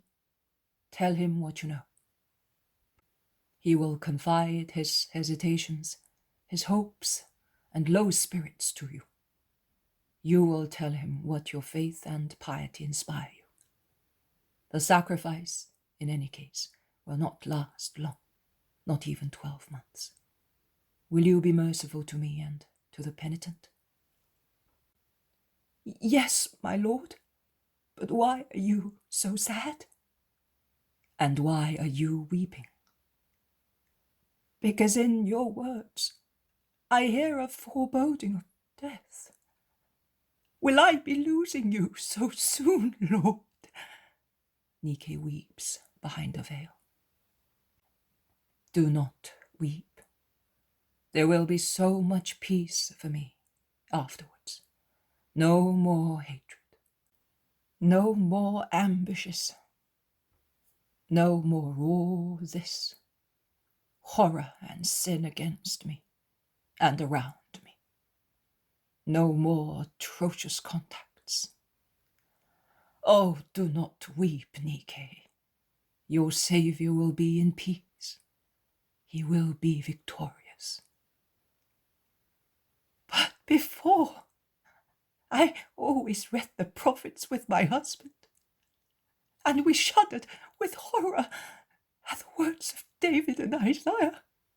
But will it really be like that for you? That and more. Oh, who will comfort you? Who will let you die, still hopeful? The love of my disciples, and particularly of my women disciples. Also mine, then, because at no cost I will be far from my Saviour. Only, O Lord, exact any kind of penance from me, any sacrifice, but give me manly courage for that hour when you will be like a dry potsherd, with your tongue stuck to your jaw out of thirst. When you will look like a leper who covers his face. Grant that I may recognize you as the King of Kings, and I may assist you as a devoted servant. Do not conceal your tortured face from me, O my God, but as you now allow me to delight in your brightness, O morning star, let me look at you then, and may your face be impressed in my heart, because also my heart, like yours, will melt like wax on that day through grief. Niki is now on her knees, almost prostrated, and now and again she raises her weeping face to look at her lord, whose body is white in the white moonlight against the dark wall. You will have all that, and I shall have your pity, and it will come with me to the scaffold, and from there it will rise to heaven. Your crown forever. Angels and men will utter the most beautiful praise of you.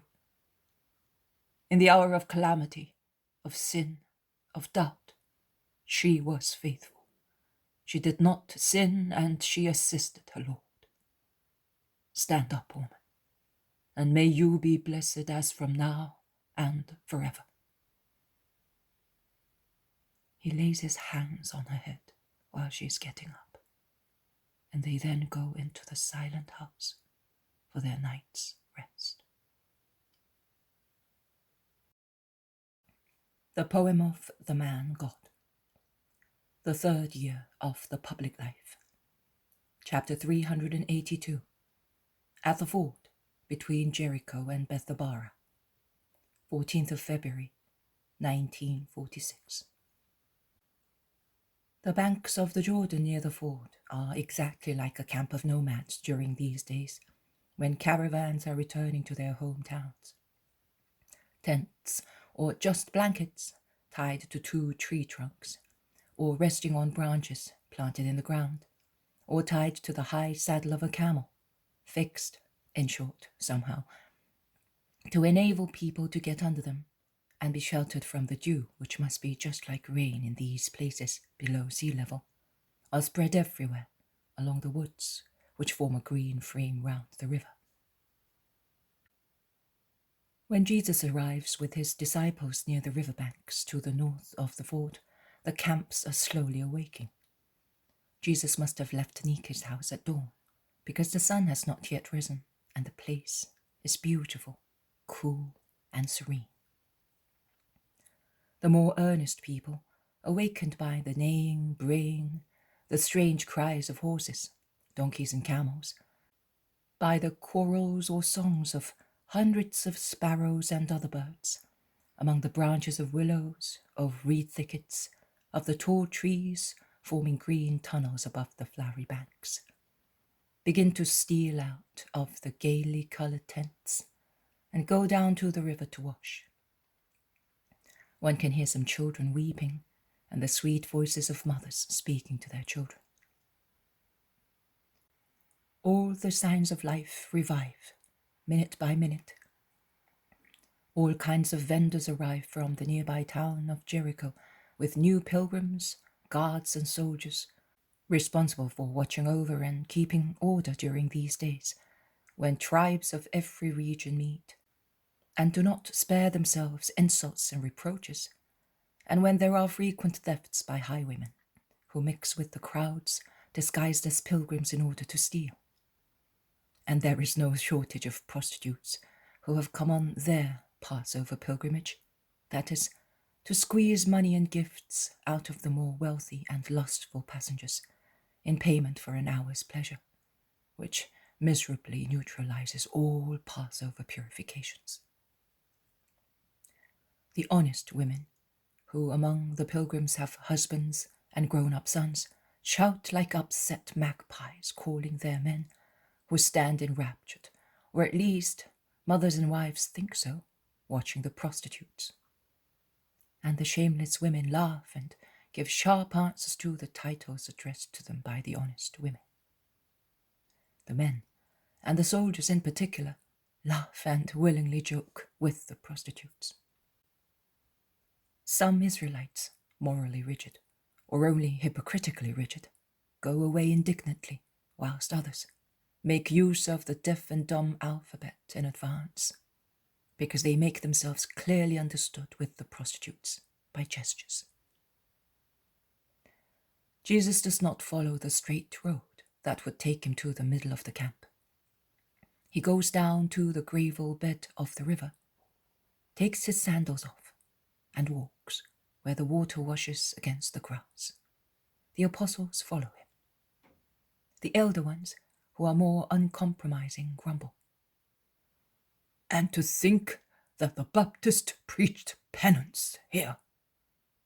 Yes, and this place is now worse than Poach in a Roman sermon.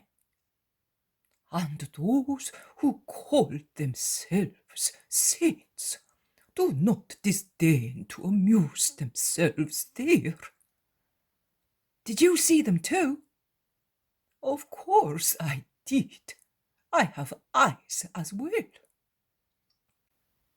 The younger, or less rigid apostles, such as Judas of Cherith, who laughs and watches very carefully what is happening in the camps, and does not disdain contemplating the beautiful, imprudent women who have come looking for customers. And Thomas, who laughs, watching the angry wives and the indignant Pharisees. And Matthew, who cannot speak severely against vices and corrupt people, as once he was a sinner himself, and is content with sighing and shaking his head. And James of Zebedee, who watches without interest and without criticizing, indifferently, follow their little group, ahead of which there is Jesus with Andrew, John, and James of Alphaeus.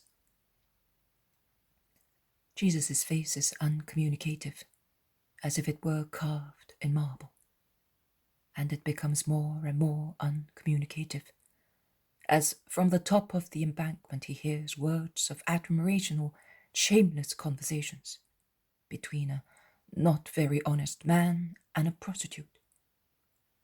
He looks straight ahead all the time, fixedly. He does not want to see, and his attitude makes his intention very clear. But a young man, magnificently dressed, who is speaking to two prostitutes with other fellows like him, says in a loud voice to one of the women, "Go, we want to have a good laugh. Go and offer yourself. Comfort him. He is sad because, poor as he is, he cannot buy women." Jesus' ivory face blushes and then becomes pale once again. But he does not look round. His blushing is the only sign that he has heard. The impudent woman, with her necklace tinkling loudly and her dress flapping lightly, utters an affected cry and jumps from the low embankment onto the gravel bed, and in doing so she succeeds in showing much of her secret beauty. She falls just at Jesus' feet, and with trilling laughter on her beautiful lips, inviting eyes and figure, she shouts, "O handsome one among those born of woman, for a kiss of your lips I give all myself, without payment." John, Andrew, and James of Alphaeus are paralyzed with scandalized astonishment and cannot make a gesture. But Peter, he springs like a panther from his group, and he falls heavily on the unfortunate woman, now on her knees and leaning backwards. He shakes her, lifts her, hurls her with an awful epithet against the embankment, then charges her to give her the rest. Jesus says, "Simon!" a cry which is more than a sermon. And Simon goes back to his Lord, red with anger. "Why do not let me punish her?" "Simon, you do not punish a garment which has become dirty. You wash it. Her garment is her filthy body, and her soul is polluted. Let us pray to cleanse her soul and her body." He says so kindly, in a low voice, but loud enough to be heard by the woman. And setting out again, he now does cast a glance with his mild eyes at the wretched woman for a one moment. One glance only. For one moment only. But all the power of his merciful love is in it. And the woman lowers her head, picks up her veil, and covers herself with it. Jesus continues on his way. He is now at the ford. The shallow water allows adults to cross to the other end on foot. It is enough to lift one's clothes above one's knees and look for the large white stones submerged in the crystal clear water, forming a kind of pavement for the people wading across. Those on horseback cross over downstream. The apostles wallow happily in the water, halfway up their thighs, and Peter cannot believe that it is true. And he promises the others and himself a refreshing bath when they stop in Solomon's house, as compensation for yesterday's roasting. They are now on the other side. Here also the crowds are becoming active after the night's rest, or people are drying themselves after waiting. Jesus orders, "Spread around and inform people that the rabbi is here. I am now going near that fallen tree trunk, and I will wait for you there." Many people are soon informed, and they flock to hear him. Jesus begins to speak. A sad procession passes by following a litter, on which there is a young man who has been taken ill in Jerusalem, and as the doctors have condemned him, he is now being rushed home to die there. Everybody is speaking about him because he is rich and still young, and many say, "It must be very sad to die when one is so wealthy and so young." And some say, perhaps they are people who already believe in Jesus. "It serves him right. He will not believe. The disciples went to his relatives and said to them, 'The Savior is here. If you have faith and you ask him, he will cure you.' But he was the first to refuse to come to the rabbi." Criticism follows pity, and Jesus refers to that to begin his speech. "Peace to everybody. Rich and young people certainly do not like to die when they are rich only in money and young in age. But those who are rich in virtue and young because of their pure habits are not sorry to die. A truly wise person from the age of discretion onwards acts in such a way as to die peacefully. Life is preparation for death, just as death is preparation for a greater life. The true wise man, when he understands the truth of living and dying, the truth of dying to rise again, strives in every possible way to divest himself of what is useless, and to become enriched with what is useful, that is, with virtues and good deeds, in order to have a supply of goods before him, who summons him to judge him, to reward or punish him with perfect justice. The true wise man leads a life that makes him more adult in wisdom than an old man, and younger than a teenager, because by living virtuously and justly, he keeps such pure feelings in his heart that even youths at times do not possess. How sweet then it is to die. The wise man reclines his tired head on the bosom of the Father. He relaxes in his embrace, and in the midst of the mist of fleeting life, he says, "I love you, I hope in you, I believe in you," saying so for the last time on the earth, to repeat then the jubilant "I love you" forever and ever in the brightness of paradise. Is death a harsh thought? No, a just decree for all mortals. It is a grievous worry for those who do not believe and are full of sins. In vain, man says, to explain the troubled anxiety of a man who is dying and who was not good during his lifetime. It's because he would not like to die as yet, because he has not done any good, or only very little. And he would like to live to make amends. In vain, he says.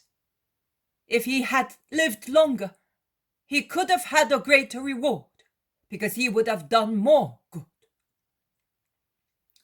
A soul knows, at least vaguely, how much time it has been given. No time as compared to eternity. And the soul spurs the whole ego to act. But poor soul, how often it is overwhelmed, trodden upon, gagged, in order not to hear its words. That happens to those who lack goodwill. Whilst just men from their very childhood listen to their souls, obey their advice, and are continuously active, and saints die young in age but rich in merits, at times at the dawn of life, and not even by the addition of 100 or 1,000 years would they become holier than they are, because the love for God and their neighbor, practiced in every form and with utter generosity, makes them perfect. What matters in heaven is not how long, but how one has lived. People mourn for corpses and weep over them, but corpses do not weep. People tremble at the thought that they must die, but they do not worry about living in such a way as not to tremble at the hour of their death. Why do people not mourn for and weep over living corpses, the real corpses, those who have in their bodies, as in graves, dead souls, and those who weep thinking that their bodies must die? Why do they not weep over the corpses they have within themselves? How many corpses I see! And they laugh and joke, but they do not weep over themselves. How many fathers, mothers, husbands, wives, brothers, sons, friends, priests and teachers I see, who foolishly weep for a son, a wife, a husband, a brother, a parent, a friend, a believer, a disciple, who die in clear friendship with God, after a life that was a crown of perfection, and who do not weep over the corpses of the souls of a son, a husband, a wife, a brother, a father, a friend, a believer, a disciple, who is dead through vices and sins, and is dead and lost forever unless he repents. Why not try to revive them? That is love, you know, the greatest love. Oh, foolish tears for dust, which has become dust. Idolatry of affections, hypocrisy of affection. Weep, but over the dead souls of your dearest relatives. Try to bring them to life. And I speak in particular to you women, who can influence so much those whom you love. Let us now consider together what wisdom indicates as the cause of death and shame. Do not insult God by misusing the life he gave you, soiling it with evil deeds which dishonor man. Do not insult your parents through behavior that flings mud at their white hair and causes violent sorrow to their last days. Do not abuse those who assist you, so that you will not be cursed for the love you tread upon. Do not abuse those who govern you, because it is not by rebelling against rulers that countries become great and free, but it is through the holy life of citizens that you obtain the assistance of the Lord, who can touch the hearts of rulers or remove them from their places, or even from life, as our history of Israel has shown several times, when they pass all bounds, and especially when the people, sanctifying themselves, deserve the forgiveness of God, who thus removes the oppressive yoke from the necks of the punished citizens. Do not abuse your wives by putting an affront of adulterous love upon them, and do not abuse the innocence of your children with the knowledge of unlawful love. Live holily in the eyes of those who both, because of their love and of their duty, consider you the person who is to be the example of their lives. You cannot sever your holiness in respect of your closest neighbor from your holiness towards God, because one germinates the other, as the two loves of God and neighbor germinate each other. Be just with your friends. Friendship is a kinship of the soul. It is written, "How delightful it is for friends to proceed all together." But it is delightful if they proceed on the path of virtue. Woe to those who pollute and betray friendship by turning it into selfishness, treason, vice, or injustice. Too many are those who say, "I love you," to find out their friend's business and exploit the information to their own benefit. Too many are those who usurp the rights of their friends. Be honest with judges, with all judges, from the Most High Judge, who is God, and cannot be defrauded or deceived through hypocritical practices, to the intimate judge, that is your conscience, to the loving, suffering judge, watchful of their love, which are the eyes of your relatives, to the severe judges of the people. Do not lie, invoking God to corroborate your lies. Be honest in selling and buying. When you are selling, and your greed says to you, "Steal to have a bigger profit," whilst your conscience says to you, "Be honest, because you would be sorry if you were robbed."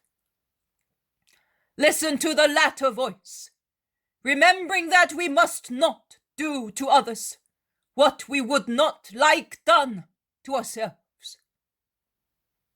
The money given to you in exchange for goods is often wet with the perspiration and tears of the poor.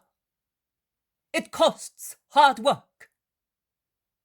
You do not know how much grief it costs, how much sorrow and pain there is behind that money, which you vendors think that it is always too little for what you give. Sick people, fatherless children, old people short of money. Oh, holy grief and holy dignity of the poor, which the rich do not understand. Why are you not taken into consideration?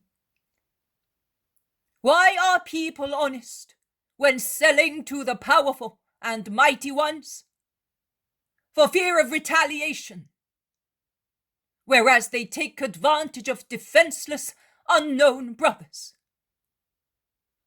That is rather a crime against love than against honesty itself, and God curses it. Because the tears squeezed out of poor people who have but tears as a reaction against abuse of power cry to the Lord with the same voice as the blood drained from the veins of a man by a murderer, by a Cain of his fellow creature. Be honest in your looks, as you are in your words and deeds. A look given to those who do not deserve it, or denied to those who do deserve it, is like a noose and a dagger. The look that meets the impudent eyes of a prostitute and says to her, "You are beautiful," and replies to her inviting look with assent, is worse than the slip knot for a hanged man. The look denied to a poor relative or to a friend fallen into poverty is like a dagger that pierces the hearts of those unhappy people. And likewise, the glance of hatred or of contempt cast at one's enemy or at a beggar. Enemies are to be forgiven and loved, at least with your souls, if your bodies refuse to love them. Forgiveness is love of the Spirit.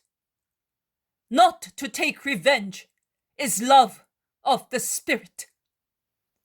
A beggar is to be loved because nobody comforts him. It is not sufficient to throw a mite and pass by scornfully. The offering serves for the starving, naked, homeless body. But the pity that smiles in offering, that takes an interest in the tears of the unhappy fellow, is bread for his heart.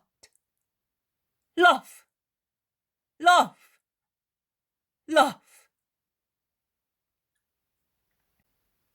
Be honest in tithes and customary practices. Be honest in your homes, without exploiting servants beyond measure, and without tempting the maidservant sleeping under your roof.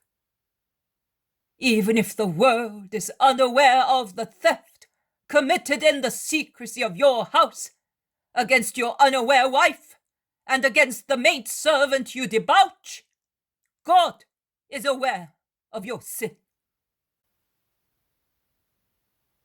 Be honest in speaking. Be honest in bringing up your sons and daughters. It is written, "Keep a sharp outlook, that your daughter does not make you the laughingstock of the town." I say, keep a sharp lookout, that the soul of your daughter may not die. And now I go. I also will go away, after giving you provisions of wisdom. May the Lord be with those who strive to love him. He blesses them with a gesture. He descends quickly from the fallen tree and takes a lane among the trees going upstream, and soon disappears among the green vegetation.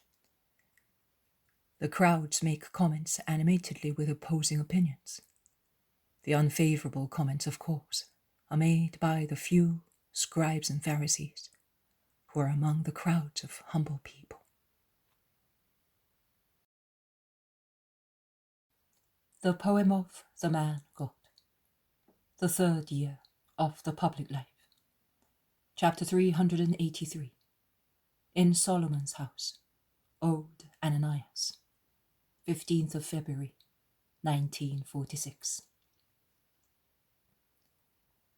Solomon's little house, which I saw in the vision of the resurrection of Lazarus in 1944, without knowing its owner, is one of the last houses in the only road that takes one to the river, in this poor, out-of-the-way village. One little village of boatmen, where the houses of the wealthier people are situated along the little dusty road, and the others are spread at random among the trees of the embankments. They are not many. I do not think that they are 50 in all, and they are so small that they could be all contained in one of those tenement houses in large modern towns. Springtime now makes them appear less miserable, because it adorns them with its freshness, while garlands of bindweeds or festoons of vines, or cheery smiling yellow flowers of vegetable marrows, adorn the coarse fences, marking the boundaries of properties, the borders of roofs, the doors of houses. There is also an odd rose, which seems out of place in its beauty in the midst of baskets and nets, of yellow mustards in bloom, and of the early pods of humble swinging beans. Also the road looks prettier, because the canebrake at its end has not only the hard berries of the dusty knots, but it is also decorated with plumes, and wild gladioli display their sword-shaped leaves and bright-coloured flower spikes, while light bindweeds with thread-like stems embrace canes and knots winding round them, and at each twirl they put forth the very delicate chalice of their little lilac-pink flower. And myriads of birds make love among the reed thickets, flirting on the canes, swinging on the bare-bines, enlivening the green marsh embankments with their chirping and many-coloured feathers. Jesus pushes the little rustic gate, admitting to a small kitchen garden or country yard. If it was a kitchen garden, now it is certainly a wild entanglement of grass. If it was a courtyard, it is still a disorder of weeds sown by the wind. Only some vegetable marrows have been wise by clinging to the only vine and fig tree, climbing up to put forth the smiling mouths of their flowers close to the miniature bunches of grapes of the vine, or to the tiny tender fig leaves, which at their joints, in the cradles of the stalks, have the hard gems of the fig flowers just formed. Stinging nettles are tormenting the apostles' bare feet, so much so that Peter and Thomas pick up 2 worm-eaten oars and are busy beating the irritating plants to lessen their poisonous effect. In the meantime, James and John are trying to turn the big rusty lock, and when they succeed, they open the rustic door, entering a kitchen room smelling mouldy and close. Dust and cobwebs decorate the walls, a rough table, some benches and seats, and a shelf furnish it. There are 2 doors on one of the walls. Peter explores. There's a little room with 1 bed only. It's good for Jesus. And there, I see. This is the storeroom, the lumber room, the barn and the rat's nest. Look how they run. They have gnawed away everything these months. But now I will see to you, don't you worry. Master, can we act as if we were at home here? That is what Solomon said. Very well.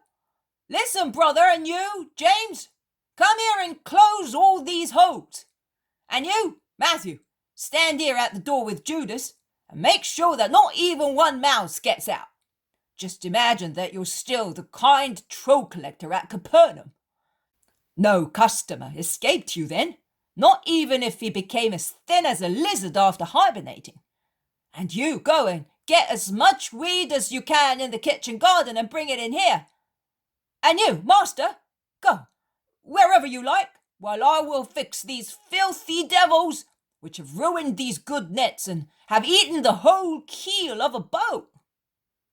And while speaking, he gathers together gnawed bits of wood, bits of nets reduced like tow, faggots. Everything in the middle of the room, and when he gets the green grass, he places it on top of the rest, and then sets fire to the lot, and runs out when the first spirals of smoke rise from the pile. And he laughs, saying, Let all the Philistines die! But are you not going to set everything on fire? Asks Simon Zealot. No, my dear, because the damp green grass chokes the flames, and the flames exhale smoke from the grass, and thus, as good allies, the dry and green elements help each other in taking revenge. Can you smell how it stinks? And before long, you will hear screams. Who told me that swans sing before dying? Zacchie did. The mice will be singing too shortly. Judas Iscariot suddenly stops laughing and remarks, We have not been able to find out anything about her, and we have heard nothing of John of Endor. I wonder where they have ended up. In the right place, certainly, replies Peter. Do you know where? I know that they're no longer here to be harassed by ill will. Have you ever inquired about them? I have. I have not. I am not interested in knowing where they are. I am quite satisfied, thinking and praying that they may persevere in holiness. Thomas says, Some rich Pharisees asked me about them. They are customers of my father. I replied that I do not know. And are you not anxious to know? I'm not, and that is the truth. Listen! The smoke is having effect, and let us go out, otherwise we shall be choking too, says Peter. And the distraction puts an end to the discussion. Jesus is in the kitchen garden and is straightening the stems of legumes creeping on the ground, which have come up from seeds fallen there. Are you working as a kitchen gardener? Asks Philip, smiling. Yes, it upsets me to see a plant creep uselessly, whereas it is destined to rise towards the sun and bear fruit. A beautiful subject matter for a sermon, master, remarks Bartholomew. Yes, beautiful. But everything can be used as a subject when one knows how to meditate. We will help you too. Come on, who will go down to the river to get some canes for the legumes? The younger disciples go away laughing, and the elder ones get busy weeding carefully. Oh, one can see that it is a kitchen garden like that. There is no salad, but there are leeks, garlic, vegetables, fine herbs, and legumes. And vegetable marrows. How many of them? The vine needs pruning and the fig tree wants to be cleared. But, Simon, we are not staying here, says Matthew. But we shall come here often, he said so. And it will do us no harm to have a little order here. Look, there is also a jasmine, poor thing, under this cascade of marrows. If Porphyria saw this plant so dejected, she would weep over it, and she would talk to it as a child. Of course, before she had Marciam, she used to talk to her flowers as if they were children. Here you are. I have made room here. I removed the marrow because... Oh, here are the boys with the canes, and... Master, there is work for you. He is blind. In fact, James, John, Andrew, and Thomas come in, laden with canes, and Thomas is almost carrying a poor old man, covered with rags. His eyes are white with cataracts. Master, he was trying to find chicory on the banks and almost fell into the water. He has been left alone for some months, because the son who kept him died, and his daughter-in-law went back to her house. And lives as best he can. Is that right, Father? Yes, it is. Where is the Lord? He says, turning round his veiled eyes. He's here. Can you see that long whiteness? It's him. But Jesus comes forward and takes him by the hand. Are you alone, poor father, and you cannot see? No, I cannot. When I could, I made baskets and eel pots, and I made also nets. But now I can see more with my fingers than with my eyes, and looking for herbs I make mistakes, and at times I have suffered from stomach disorder because of harmful herbs. But in the village? Oh, they are all poor, and with many children. I am old. If a donkey dies, one is sorry. But if an old man dies, what is an old man? What am I? My daughter-in-law took everything away. If she had only taken me with her like an old sheep, that I might be near my grandchildren, my sons' children. He weeps, resting his head on the chest of Jesus, who holds him in his arms, caressing him. Have you got a house? She sold it. And how do you live? Like an animal. At first, the people in the village helped me. Then they became tired.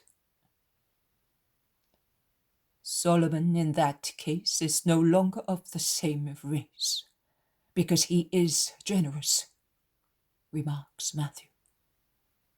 With us, though, why did he not give the house to the old man?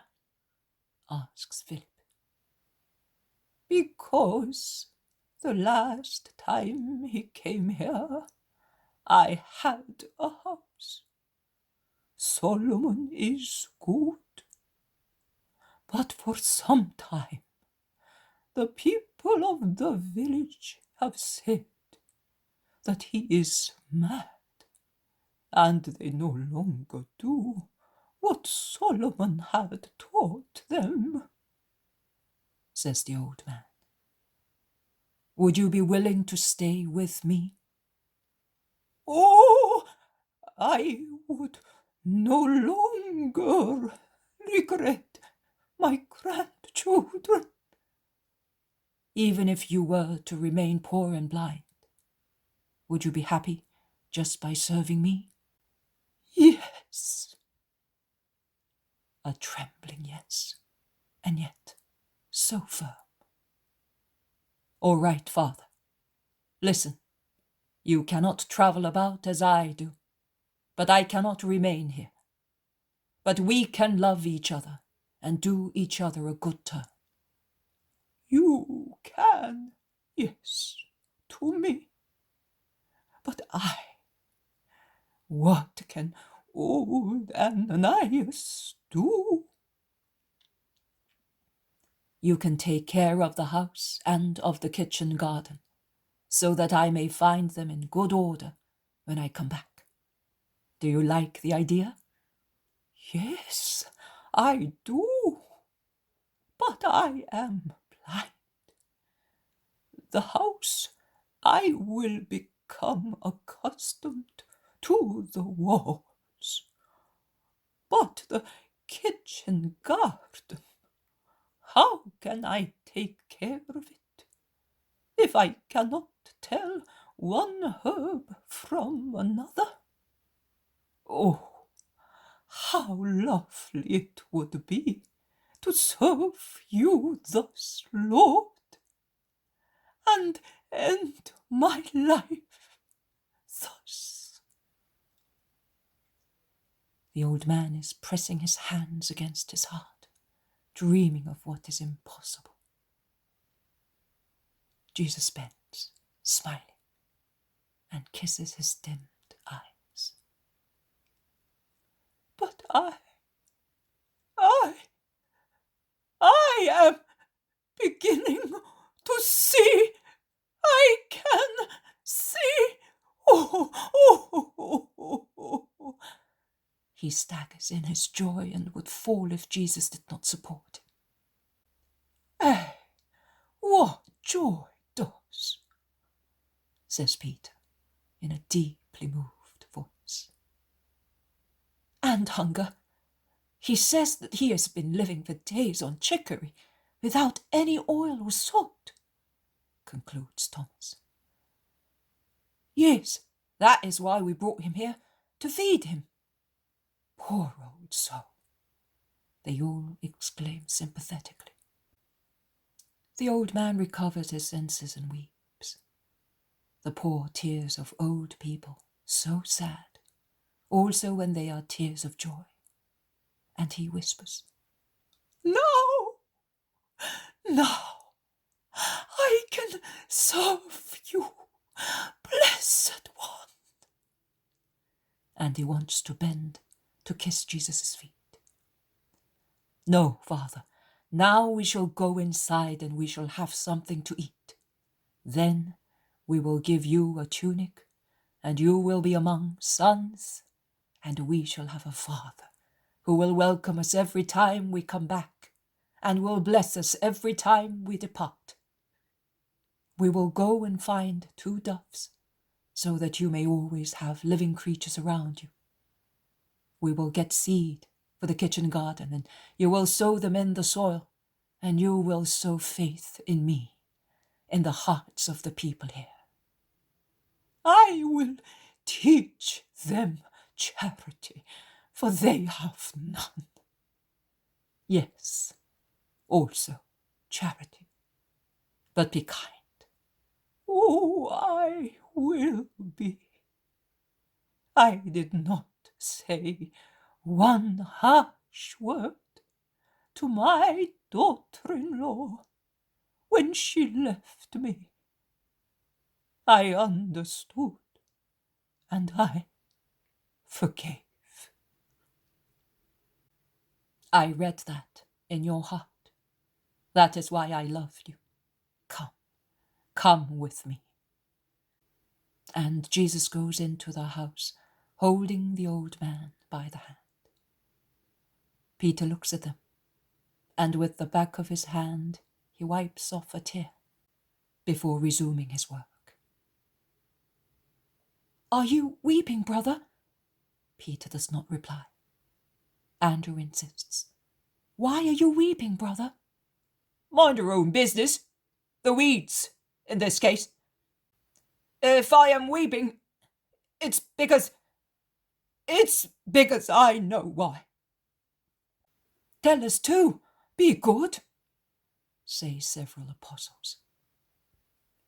It's because these lessons given so they touch my heart more than when he thunders imposingly.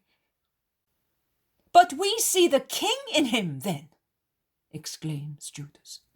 And here we see the saint. Peter is right, says Bartholomew. But he must be powerful in order to reign. And he must be holy in order to redeem. I agree with regard to souls, but with regard to Israel. Israel will never be Israel unless souls become holy. The conflicting opinions bounce backwards and forwards.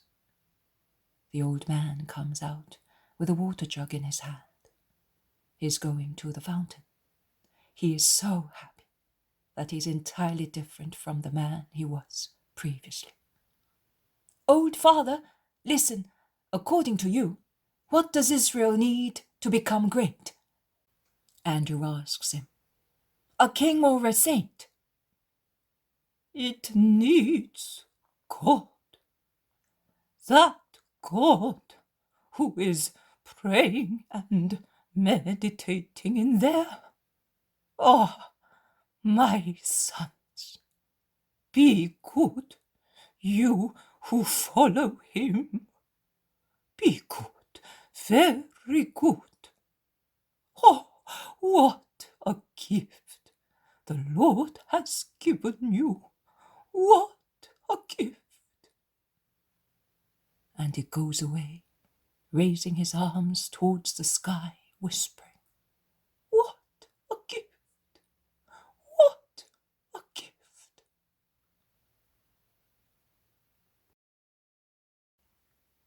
The poem of the Man God, the 3rd year of the public life. Chapter 384. At the crossroad near Solomon's village. Parable of the Labour Agents. 16th of February, 1946. The little group comes out of the house. There is also the old man who admires himself in the tunic of one of the rather short apostles. "If you wish to remain here, Father," says Jesus. But the old man interrupts him. "No, I will come too. Oh, let me come. I had a meal yesterday. Last night I slept, and in a bed. And my heart is no longer grieved. I feel as strong as a youth." "Come then, you will stay with me, with Bartholomew and my brother Judas. The rest will go around in twos, as I said. We shall all be here again by the 6th hour. Go, and peace be with you." They part. Some go towards the river, some towards the country. Jesus lets them go away, and he then sets out last. He crosses the village slowly, and he is looked at by the fishermen coming back from the river, or going there, and by the industrious housewives who have got up at dawn to do the washing, or water their kitchen gardens, or bake bread. But none of them speak.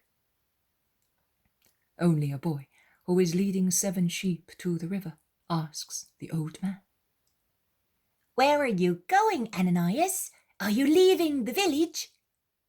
"I am going with the rabbi, but I will come back with him. I am his servant."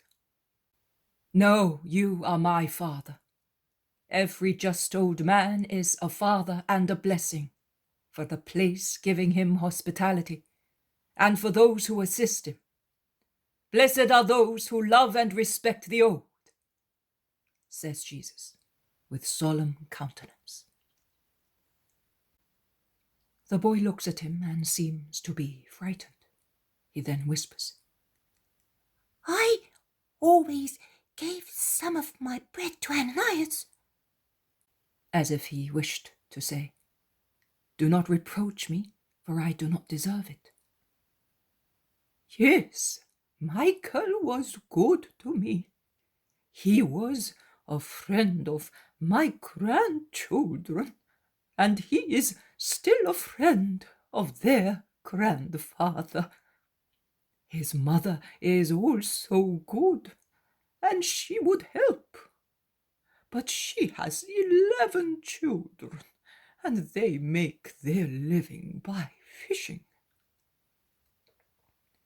Some women approach them out of curiosity and listen. "God will help those who do what they can for the poor, and there is always a way to help them.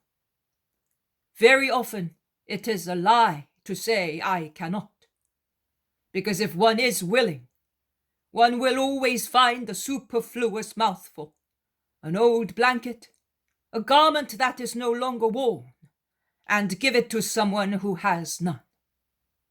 And heaven rewards for the gift. God will give you back, Michael, the mouthfuls you gave the old man. Jesus caresses the boy and walks away. The women remain mortified where they were. They ask the boy questions, and he tells them what he knows. And the stingy women are seized with fear, as they had closed their hearts to the needs of the old man. In the meantime, Jesus has arrived at the last house, and he turns his steps towards a crossroad, which from the main road leads towards the little village. From there, they can see caravans on the main road, going back to the towns of the Decapolis and Perea. Let us go over there and preach. Do you want to preach too, Father? I am not capable. What can I say? You are capable. Your soul is aware of the wisdom in forgiving and being faithful to God, and resigned also in the hours of grief. And you know that God assists those who hope in him. Go and tell the pilgrims. Oh, I can do that. Judas, go with him. I will remain here at the crossroad with Bartholomew. And when he is there, he stops in the shade of a group of leafy plane trees and waits patiently. The nearby fields have beautiful crops and orchards. They look fresh in the early morning, and it is a pleasure to admire them. And the caravans pass along the road. Only few people look at the two leaning against the trunks of the plane trees. Perhaps they think that they are tired travelers, but some recognize Jesus and point him out, or they bow, greeting him. At last there is one who stops his little donkey and those of his relatives, dismounts, and goes towards Jesus, saying, God be with you, Rabbi. I come from Arbela. I heard you in autumn. This is my wife. This is her sister, a widow. And this is my mother. This elderly man is her brother, and that young man is my wife's brother. And these are our children. Give us your blessing, Master. I heard that you spoke at the fort, but I arrived there last night. Will you not say a word to us? The word never refuses, but wait a few minutes, because other people are arriving. In fact, the people of the village are arriving at the crossroad, and they look very dejected. Other people who had passed by along the main road, going north, coming back, while others stop out of curiosity, dismounting from their horses or remaining on horseback.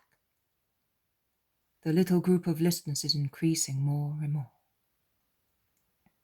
Judas of Alphaeus also comes back with the old man.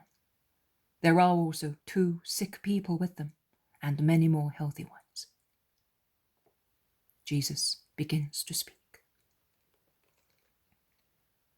Those who go along the roads of the Lord, the roads indicated by the Lord, and they do so with good will, end up by finding the Lord. You have found the Lord coming here after fulfilling your duty of faithful Israelites at Holy Passover. And here is wisdom speaking to you, as you wished, at the crossroad, where divine providence has made us meet. Man comes to many crossroads on the way of his life, more supernatural crossroads than material ones. Every day, our conscience has to face the road forks and crossroads of good and evil. And one must choose carefully to avoid making mistakes. And if one does make a mistake, one must come back humbly when one is called and warned. And even if the way of evil, or also the way of tepidness, looks more beautiful. One must choose the rough but safe road of good. Listen to a parable. A group of pilgrims who had come from remote regions looking for work arrived at the frontier of a nation. At the frontier, there were agents sent by various masters to employ labor. Some were looking for men for mines, some for woods and forests, some for servants for a wicked rich man, and some for soldiers for a king who lived in a castle on the top of a mountain, which could be reached by a very steep road. The king needed soldiers, but he wanted them to be not so much men of violence as of wisdom, to send them to his various towns to sanctify his subjects. That is why he lived up there, in a kind of hermitage, to perfect his servants, preventing them from being corrupted by worldly distractions, which delay or annul the perfecting of their spirits. He did not promise high wages or a comfortable life, but he assured them that they would obtain holiness and a reward at his service. That is what his agents said to those who arrived at the frontier. The agents of the owners of mines and fields instead said, "It will not be a comfortable life, but you will be free, and you will earn enough to enjoy yourselves." And those who were looking for servants for a wicked master promised rich meals, an idle life, enjoyment, and wealth. All you need to do is to give consent to his exacting whims, not at all painful, and you will be able to enjoy yourselves like satraps. The pilgrims consulted with one another. They did not want to part. They asked, "The fields and mines, the palace of the wealthy man and that of the king, are they close to one another?" "Oh, no," replied the agents. "Come to that crossroads, and we will show you the different roads." They went. Now, this wonderful, shady, flowery, smooth road with cool fountains leads to the palace of the wealthy man, said the agent looking for servants. Now, this dusty one, through pleasant fields, leads to the fields. It is exposed to the sun, but you can see that it is beautiful after all, said those of the fields.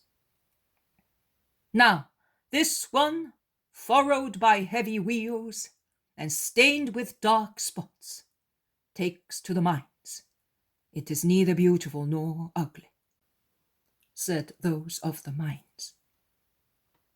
Now, this steep path, cut in the rocks, inflamed by the sun, spread with thorn bushes and ravines, which delay people but are excellent defense against attacks of enemies, leads eastwards to the severe, we could almost say sacred, castle, where spirits are perfected in good, said those of the king.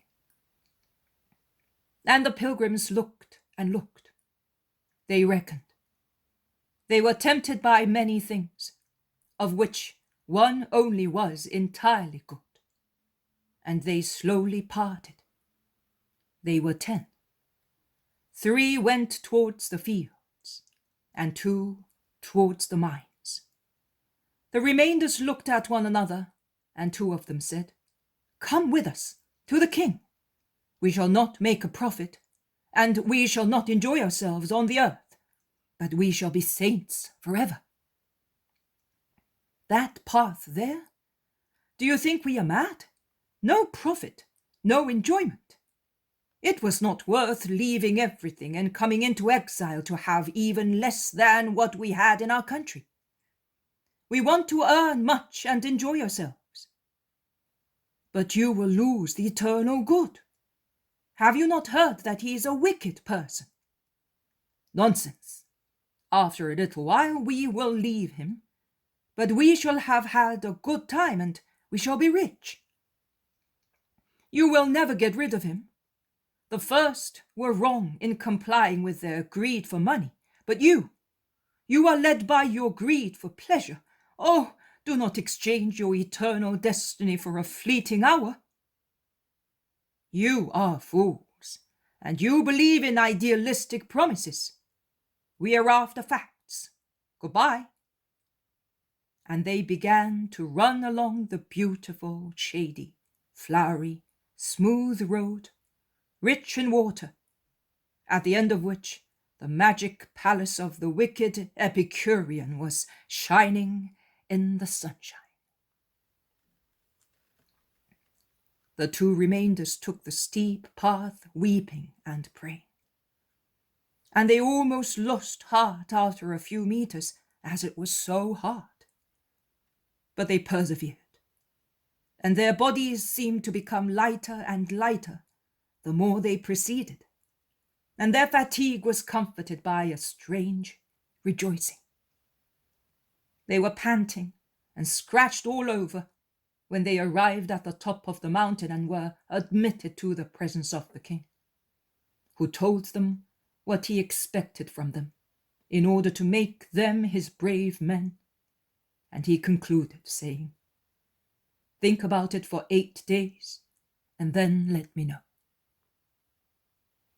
And they thought it over, and struggled fiercely with the tempter, who wanted to frighten them with their bodies, which said, "You are sacrificing us," with the world, the remembrance of which was still alluring. But they won. They remained. They became heroes of good. Death came. That is their glorification. From the height of heaven they saw in the abyss those who had gone to the wicked master. They were in chains also after their lifetime, and were groaning in the darkness of hell. And they wanted to be free and enjoy themselves, said the two saints. And the 3 damned souls saw them, and cursed them and everybody, God first of all in a horrid manner, saying, "You have all deceived us." "No, you cannot say that. You were warned of the danger. You wanted your own ruin," replied the blessed souls, who were serene even when seeing and hearing their obscene mockery and curses cast at them. And they saw those of the fields and of the mines in various regions of purgatory, and those saw them and said, "We were neither good nor bad, and we are now expiating our tepidity. Pray for us." "Oh, we will. But why did you not come with us?" "Because we were not demons, but men. We lacked generosity.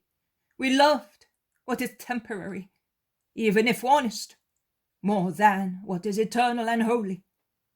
We are now learning to know and love with justice." That is the end of the parable. Every man is at a crossroads, at a perpetual crossroads. Blessed are those who are firm and generous in following the ways of good. May God be with them, and may God touch and convert those who are not so, and lead them to become so. Go in peace. And what about the sick people? What is the matter with that woman? Malign fever, which distorts her bones. She has gone as far as the great sea, but without any relief.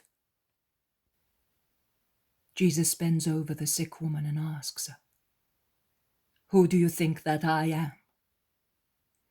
"He whom I have been looking for, the Messiah of God. Have mercy on me, for I have looked for you so much. May your faith give health both to your limbs and to your heart. And what about you, man? The man does not reply. The woman who accompanies him replies on his behalf.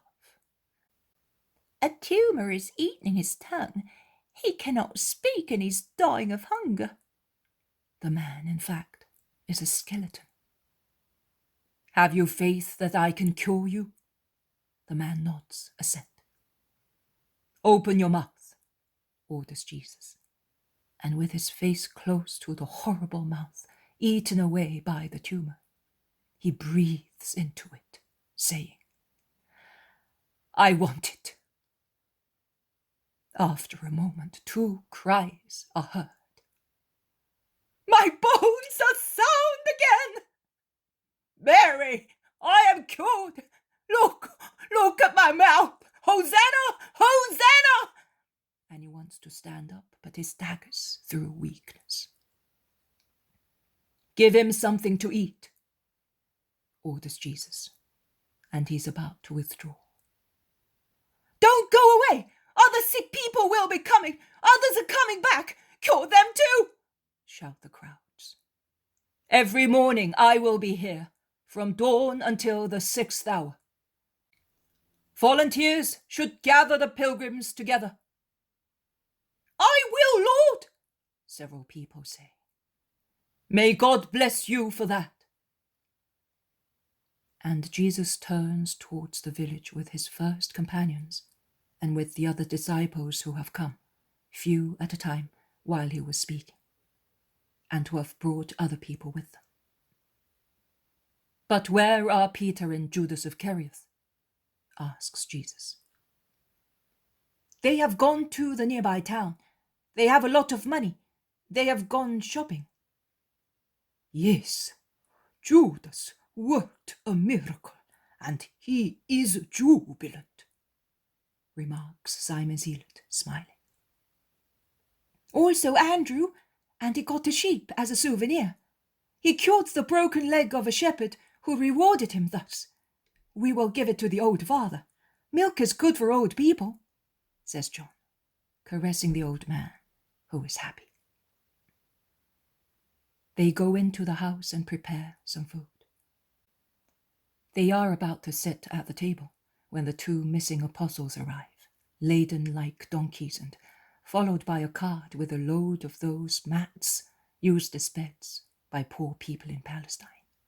Forgive me, master, but this was needed. We're all right now, says Peter. And Judas, look, we bought the bare necessities, clean and poor, as you like things. And they are busy unloading, dismissing the carter. 12 little beds and 12 mats, a few dishes. Here is the seed, and here are the doves. Here is the money, and tomorrow there will be many people. Phew, how warm it is. But everything is all right now. And what have you done, master? And while Jesus tells him, they sit happily at the table. The poem of the man God. The 3rd year of the public life. Chapter 385. Towards the western bank of the Jordan. 17th of February, 1946. Jesus is once again on the way. Facing south, he walks along the meanderings of the river, looking for someone who may ferry him across. His apostles are all around him, discussing the events of the few days spent in Solomon's village and in his house.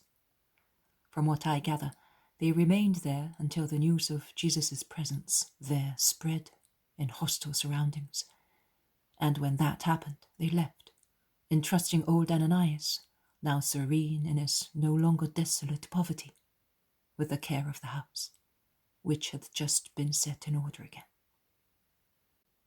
Let us hope that their present mood may last, says Bartholomew. If we come back here often as the Master says. We will keep them in the same frame of mind, replies Judas of Alphaeus. He was weeping, poor old soul. He had become fond of us, says Andrew, who is also deeply moved. And I liked his last speech. He spoke as a wise man, Master, didn't he? Says James of Zebedee.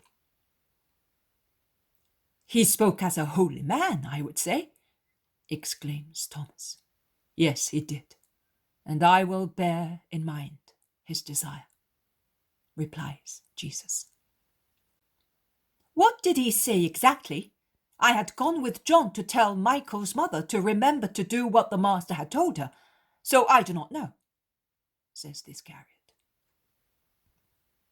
He said, Lord, if you happen to go through the village of my daughter-in-law, tell her that I bear no grudge, and that I am happy, that I am no longer forsaken, because thus the judgment of God will not be so severe on her.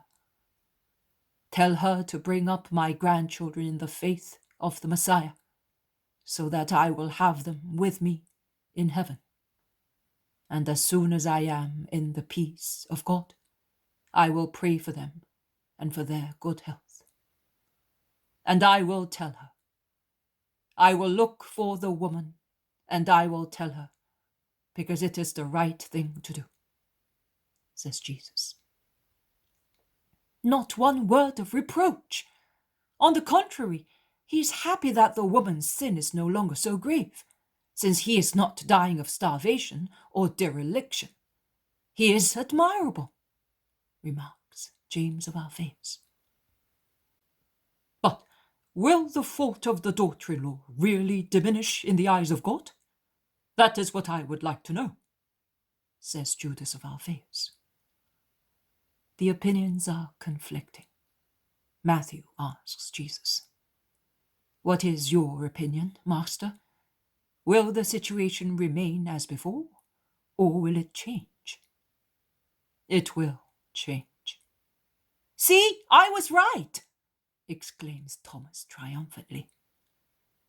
But Jesus beckons to them to let him speak, and he says, It will change for the old man, also in heaven as it changed on the earth, because of his indulgent kindness. It will not change for the woman. Her sin will always cry in the eyes of God. Only if she should repent, his severe judgment may change, and I will tell her. Where does she live? At Masada, with her brothers. And do you wish to go as far as that? Those places are to be evangelized as well. And what about Cherith? We will come back to Cherith from Masada, and we will go to Jutta, Hebron, Bethzor, Bether, and we shall be back in Jerusalem for Pentecost. Masada is one of Herod's places. What does it matter? It is a fortress, but he is not there. And even if he were, it will not be the presence of a man to prevent me from being the Saviour. Where shall we cross the river? Near Gilgal. From there, we will go along the coast, following the mountains. The nights are cool, and the new moon of Siv is bright in the serene sky. If we are going through those places, why do we not go to the mountain where you fasted? It is fair that everybody should become acquainted with it, says Matthew. We shall go there as well. But there is a boat. Negotiate the price so that we may cross to the other side. The poem of the man God, the third year of the public life. Chapter 386. At Gilgal, the beggar Ogla, the 12 stones. 18th of February, 1946. I do not know what Gilgal is like now. When Jesus enters it, it is an ordinary Palestine town, quite densely populated, situated on a low hill, covered mainly with vineyards and olive groves. But there is so much sunshine that cereals also can be cultivated at random, under trees or between rows of vines. And they ripen notwithstanding the foliage above them, because the sun is very warm, and the effect of the nearby desert is felt. There is the dust, noise, dirt, and confusion of market days. And inflexible as fate, there are the usual zealous, not convinced Pharisees and scribes, who are discussing with great gestures and displaying their learning in the best corner of the square, pretending they do not see Jesus or they do not know him. Jesus goes straight on and takes his meal in a little side square, almost in the outskirts, well shaded by interlaced branches of all kinds of plants. I'm under the impression that it is part of the mountain recently annexed to the village, and still keeping a semblance of its natural state. The first person to approach Jesus who is eating bread and olives is a man in ragged clothes. He asks for a little bread. Jesus gives him his portion with all the olives that he is holding in his hand. "And what about you? You know that we have no money," remarks Peter. "We gave everything to Ananias." "It does not matter. I am not hungry, but I am thirsty," the beggar says. "There is a well at the rear of the village. But why did you give me everything? You could have given me half of your bread, if you're not disgusted at taking it back." "Eat it. I can do without it. But to remove every possible doubt that I feel disgusted with you, give me with your own hands just a mouthful, and I will eat it to be your friend." The man's face, so far sad and gloomy, brightens in a smile of surprise, and he says, "Oh, it is the first time since I became poor Ogla that anyone says to me that he wants to be my friend." and he gives a mouthful of bread to Jesus, and he asks, "Who are you? What is your name?" "I am Jesus of Nazareth, the Rabbi of Galilee." "Oh, I heard of you from other people, but are you not the Messiah?" "I am." "Are you the Messiah? Are you so good to beggars? The Tetrarch gets his servants to beat us if he sees us in his way." "I am the Saviour. I do not beat, I love." The man stares at him, and he begins to weep slowly. "Why are you weeping?" "Because I would like to be saved. Are you no longer thirsty, Lord? I could take you to the well and speak to you."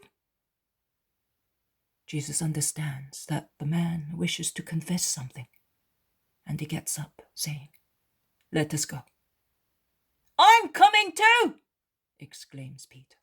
"No, I shall be back at once.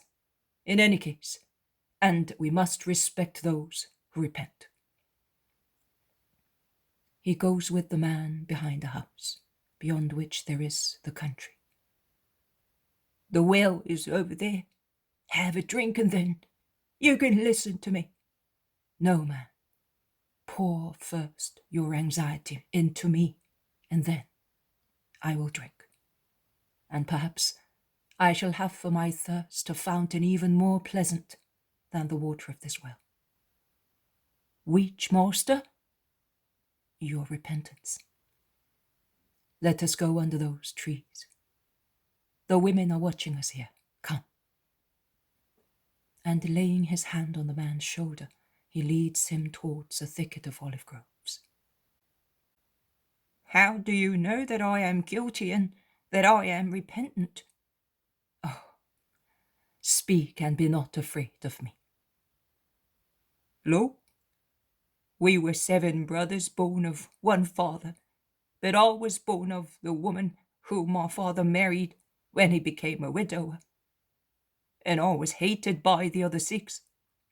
When my father died, he left the same amount to each of us. But after his death, my 6 brothers bribed the judges, took everything away from me, and drove my mother and me away with infamous accusations. She died when I was 16 years old, and she died at once. And since then, no one has ever loved me,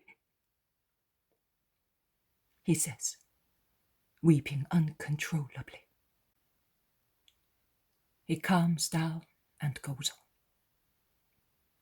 on. My 6 brothers were rich and happy, and they drove also with what belonged to me when I was dying of starvation, because I was taken ill assisting my feeble mother. But God struck them one by one. I cursed and hated them so much that I set the evil eye on them. Was I doing the wrong thing?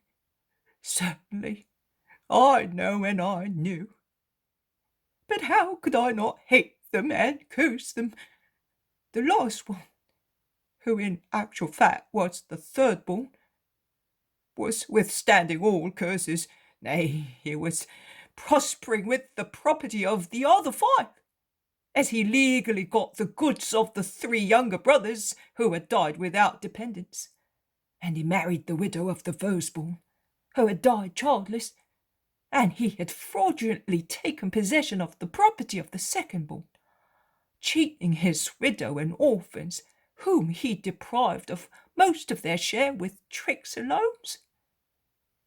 And when he met me by chance at the market, where I used to go as the servant of a rich man to sell victuals, he insulted and beat me.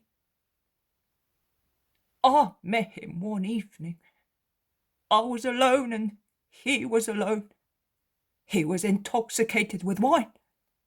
I was intoxicated with recollections and hatred. It was the 10th anniversary of my mother's death. He insulted me and my dead mother. He called her filthy bitch, and he called me son of the hyena. Lord, if he had not insulted my mother, I would have endured him. But he insulted her. I caught him by the neck. We struggled. I only wanted to beat him, but he slipped and fell on the ground, and the sloping ground was covered with slippery grass, and below there was a ravine and a torrent. Drunk as he was, he turned over and fell. They are still looking for him after so many years. He's buried among the stones and the sand of one of the torrents in Lebanon. I did not go back to my master, and he never went back to Caesarea Paneas. I have been wandering without peace. Oh, the curse of Cain! To be afraid of living, and to be afraid of dying. I was taken ill, and later I heard of you, but I was afraid they told me that you could read the hearts of men. And the rabbis of Israel are so bad.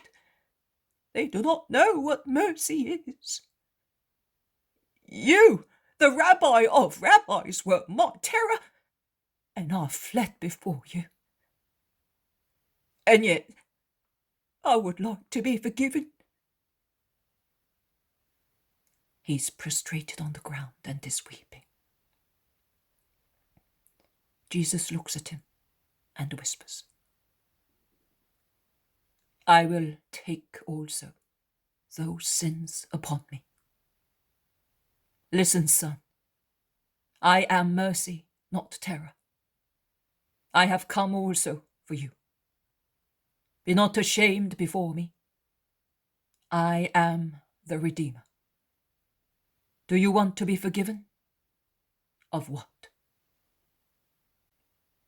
Of my crime. Why ask me? I killed my brother.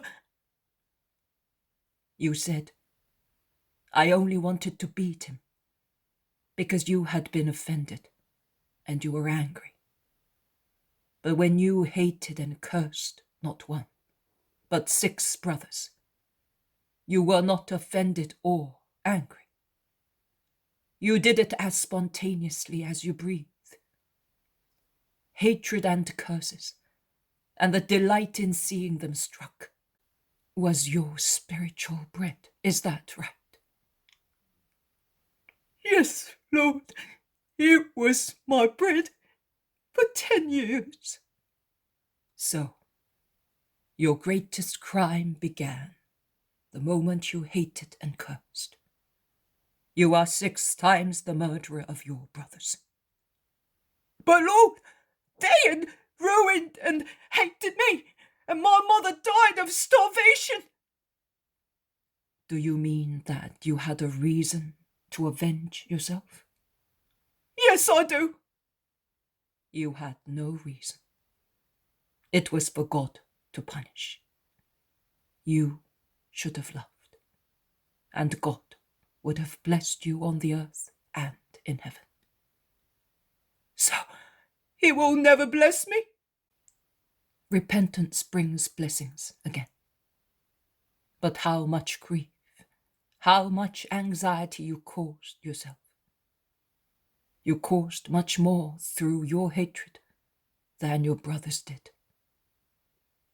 That is true. My horror has lasted 26 years. Oh, forgive me in the name of God. You can see that I am grieved for my sin. I am not asking anything for my life. I am a beggar, and I am ill, and I wish to remain such, to suffer and expiate. But give me the peace of God. I offered sacrifices at the temple, and I starved to put together the money for the Holocaust.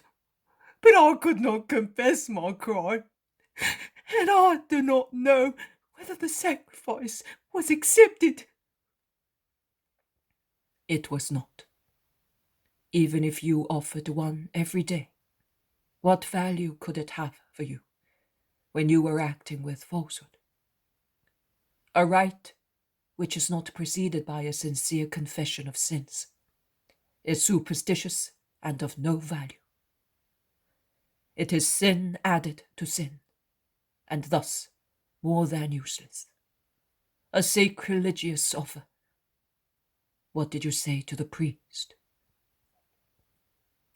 I used to say I have sinned out of ignorance, doing what the Lord had forbidden, and I want to expiate.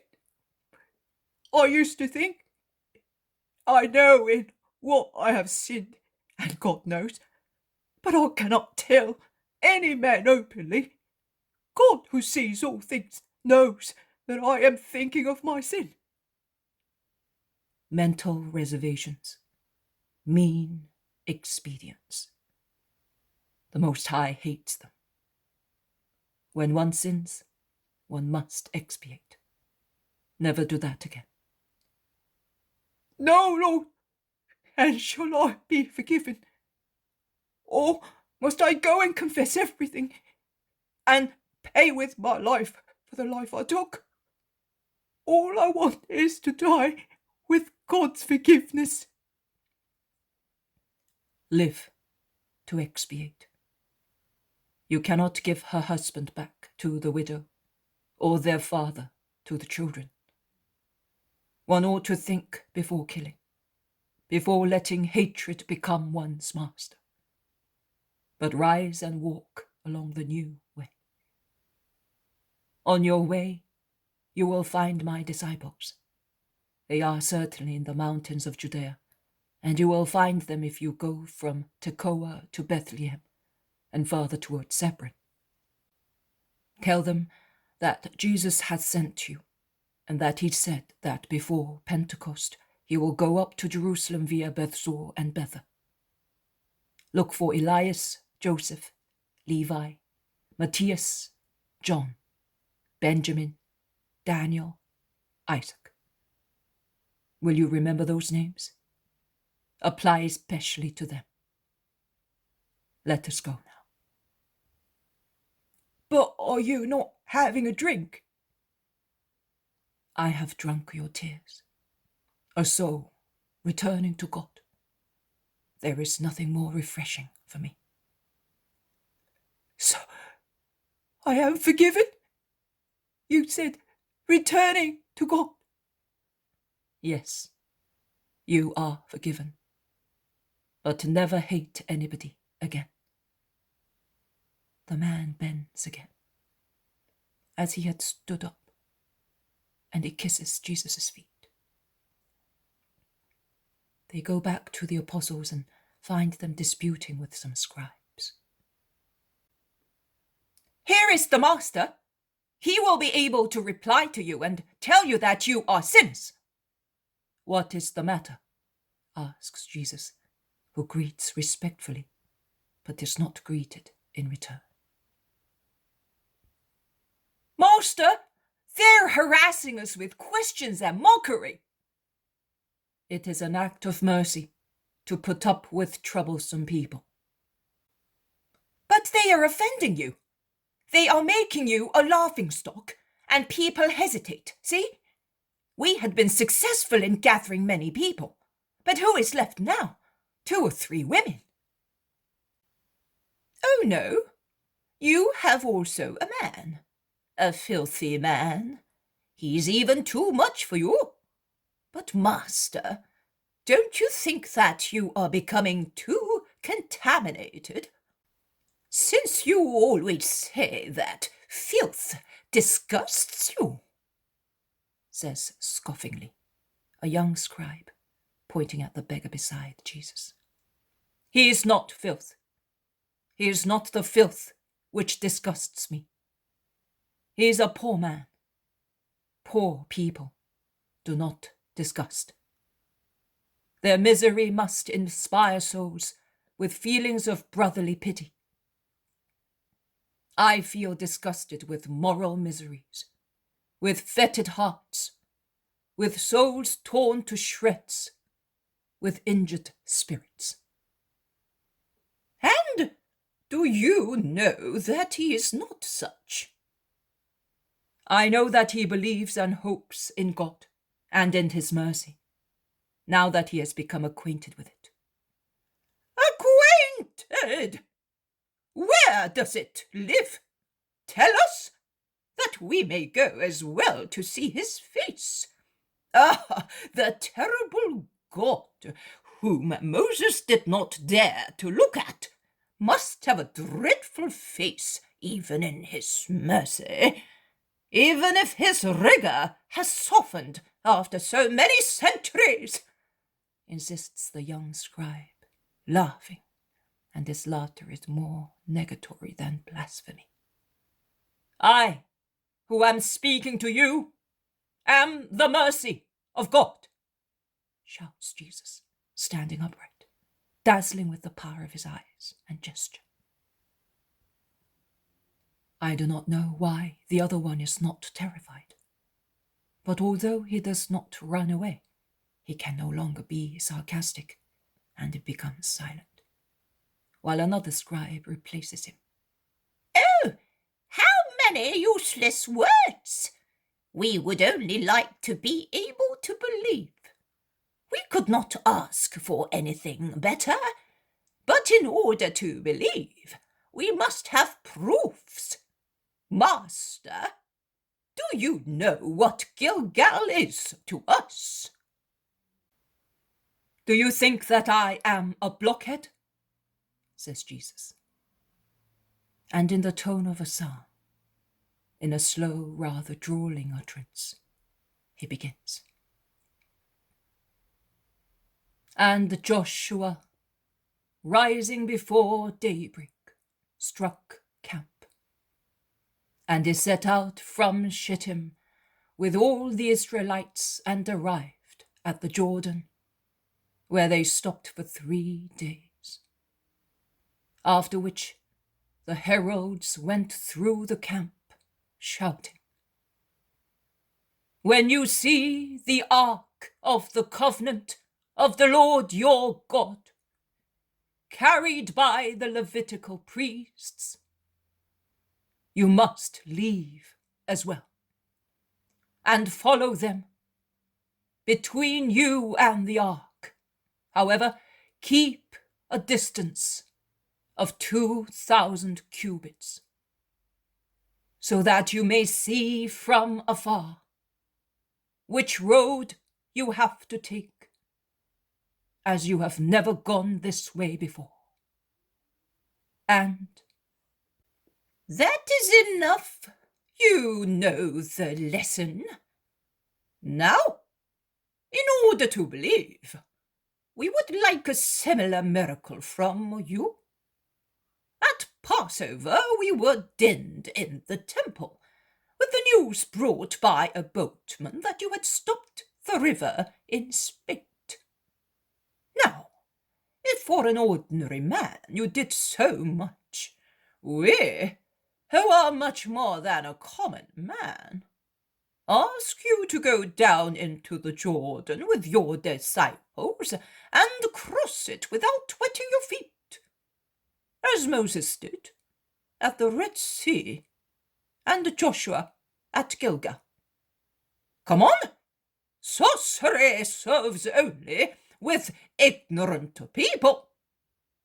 But we shall not be deceived by your necromancy, although it is known well that you are familiar with Egyptian secrets and magical formulae. I do not need them. Let us go down the river, and we will believe in you. It is written, you shall not put the Lord your God to the test. You are not God. You are a poor fool. You are one who subverts ignorant crowds. That is easy for you because Beelzebub is with you. But with us, who are adorned with the power of exorcism, you are less than nothing, says a scribe, bitingly. Do not offend him. Beg him to satisfy our request. The way you treat him, he will lose both heart and power. Come on, Rabbi of Nazareth. Give us a proof, and we will worship you, says a venomous old scribe, who is more hostile in his crooked flattery than the others in their open fierceness. Jesus looks at him. He then turns southwestwards, and stretching his arms out, he says, "The desert of Judah is over there, and there the evil spirit asked me to put the Lord my God to the test. And I replied, 'Be off, Satan. It is written that God only is to be worshipped. He is not to be put to the test, and he is to be given priority over flesh and blood. I say the same to you.'" Are you giving us the name of Satan? Are you? Curse you! And behaving more like urchins than doctors of the law, they start picking up stones on the ground to strike him, and they shout, "Go away! May you be damned forever!" Jesus looks at them fearlessly. He paralyzes them in their sacrilegious gesture, picks up his mantle and says, "Let us go. Man, go ahead of me." And he goes back towards the well and into the olive grove of the confession. And he lowers his head, looking utterly crushed, while 2 unrestrainable tears stream down his pale face. They arrive at a road. Jesus stops and says to the beggar, I cannot give you any money because I have none. I bless you. Goodbye. Do what I told you. They part. The apostles are distressed. They cast furtive glances at one another. Jesus breaks the silence, resuming the tone of the psalm, interrupted by the scribe. And the Lord said to Joshua, choose out 12 men, 1 man from each tribe, and tell them to take from mid-Jordan, where the feet of the priests stood, 12 very hard stones, and to put them in the camp where you will put up your tents tonight. And Joshua called 12 men, chosen from the children of Israel, 1 from each tribe, and said to them, pass on before the ark of the Lord your God into mid-Jordan, and each of you take 1 stone on his shoulder, matching the number of the tribes of Israel, to make a memorial in your midst. And when in future your sons ask you, what do these stones mean? You will reply to them, the waters of the Jordan disappeared in front of the ark of the covenant of the Lord when it crossed them.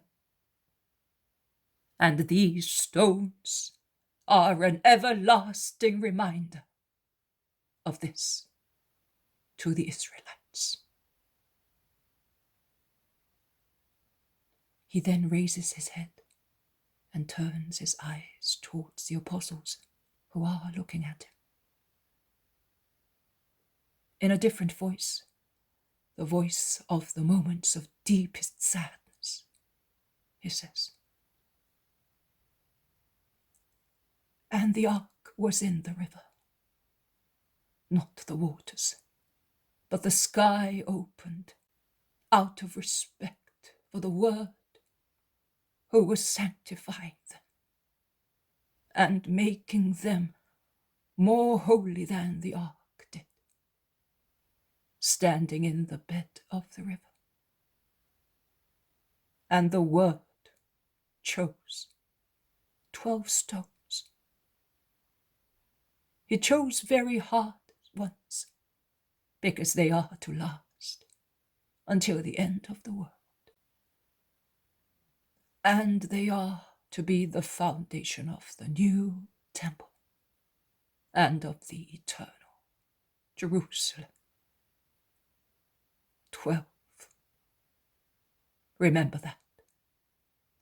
That is to be the number. And then he chose 12 more as second witnesses. The first shepherd disciples, and Abel the leper, and Samuel the cripple. Those cured first and grateful. They are very hard as well, because they will have to withstand the blows of Israel, who hates God. Who hates God.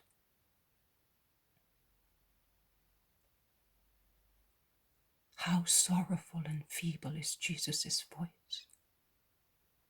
It almost sounds like a boy's voice, as he weeps over the harshness of Israel. He resumes. Time and men scattered the memorial stones in the river. Hatred will scatter my 12 on the earth. On the banks of the river, time and men have destroyed the remembrance altar. The first and the second stones can no longer be identified. The bitter hatred of demons, who dwell not only in hell, but also in the hearts of men, have used them for all purposes. Some have been used also for killing.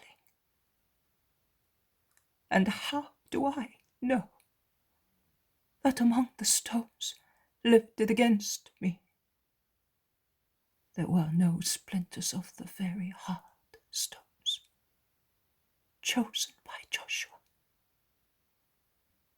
Very hard, hostile, oh, very hard. Also among my followers, some perverted ones will act as a pavement for the demons marching against me, and they will become stones to strike me, and they will no longer be the chosen stones, but demons. Oh, James, my dear brother, how hard is Israel to its Lord? And what has never been seen before, Jesus, overwhelmed by I do not know which impressive deep depression, leans on the shoulder of James of Alphaeus and embraces him, weeping. The poem of the man God, the third year of the public life. Chapter 387. Towards En-Gedi, taking leave of Judas Iscariot and Simon Zealot. 19th of February, 1946. They must have continued their journey during the moonlit night, and after resting for a few hours in a cave, they have set out again at dawn. And they are obviously fatigued after walking on crushed stones, through thorny bushes and creeping liane, which often entangle their feet. Simon Zealot is leading the way, as he appears to be thoroughly familiar with the area, and he apologizes for the difficult road, as if he were the cause of the difficulty. When we are once again up on those mountains, which you can see, it will be easier, and I promise you plenty wild honey and ample water. Water? I will dive into it. The sand has corroded my feet as if I had been walking on salt, and my skin is smarting. How horrible these places are! Oh, one feels that we are close to the districts that heaven punished with fire. The stench is still in the wind, in the earth, in the thorns, everywhere, exclaims Peter. And yet it was once beautiful here. Is that right, Master? Very beautiful indeed. In the early centuries of the world, this area was a little Eden. The soil was very fertile and rich in spring waters, suitable for many purposes. But they were so well arranged that they were a blessing. Then, the disorder of men seemed to affect the elements, and it was the end. The wise men of the heathen world explain the dreadful punishment in many ways. That is, in human terms. At times, with superstitious terror. But believe me, it was only the will of God that changed the order of the elements, and those of the sky involved those of the abyss. They broke loose, clashing one against the other in malefic turmoil.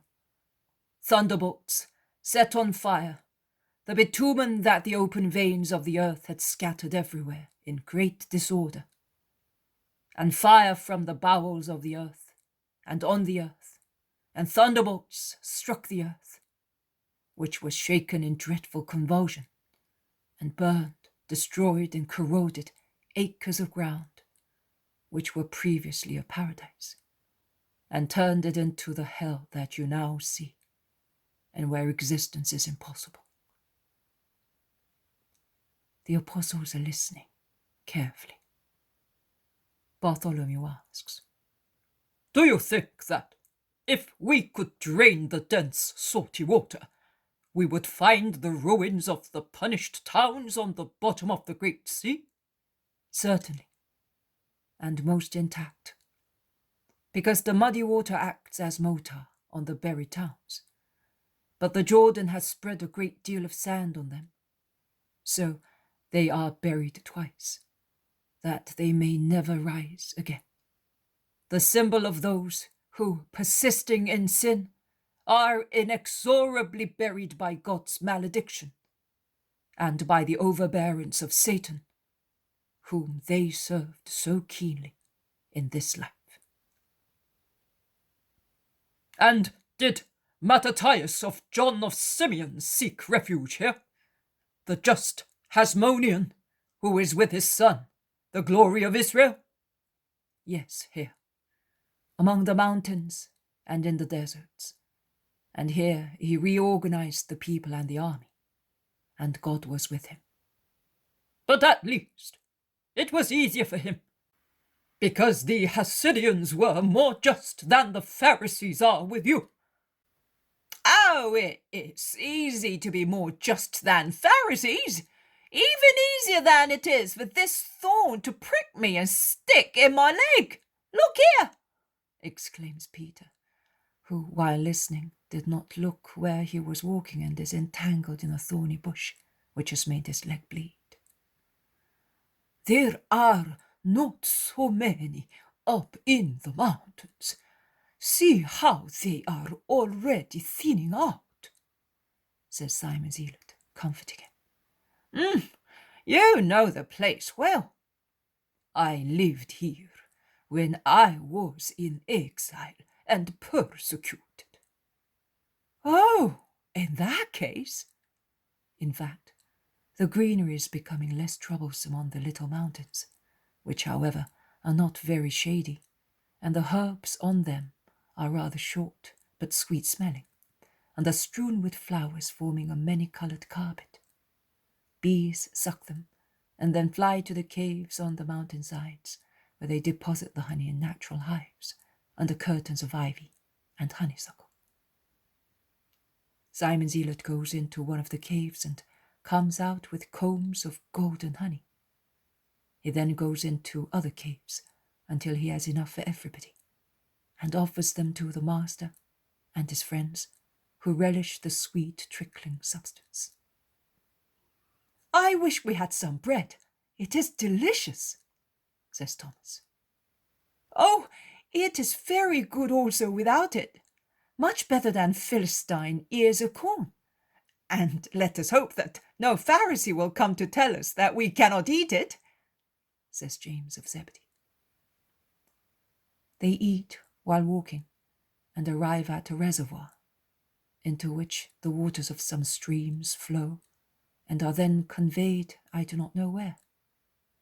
The water that overflows from the basin is cool and clear, as it is protected from the sun and from pollution by the vault of the huge rock in which the cistern has been dug.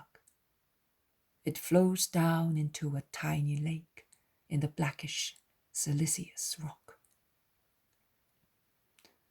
The apostles are evidently delighted in taking off their clothes and bathing in turns in the unexpected basin, but they wanted Jesus to be the first to enjoy it, so that their bodies might be sanctified, says Matthew. They resume walking. They are refreshed, but more hungry than before, and the ones who are most hungry, in addition to the honey, nibble at the stalks of wild fennel and other edible shoots, the names of which I do not know. One enjoys a beautiful view from the tablelands of these strange mountains, the peaks of which seem to have been cut off by a sword thrust. Parts of other green mountains and of fertile plains can be seen to the south, as well as stretches of the Dead Sea, which is visible to the east, with the remote mountains of the other side fading in the mist of light clouds rising from the southeast. The remote green Jordan plain can be seen to the north between mountain crests, while the high mountains of Judea are visible to the west. The sun is becoming warm, and Peter states that those clouds over the mountains of Moab are the signs of great heat.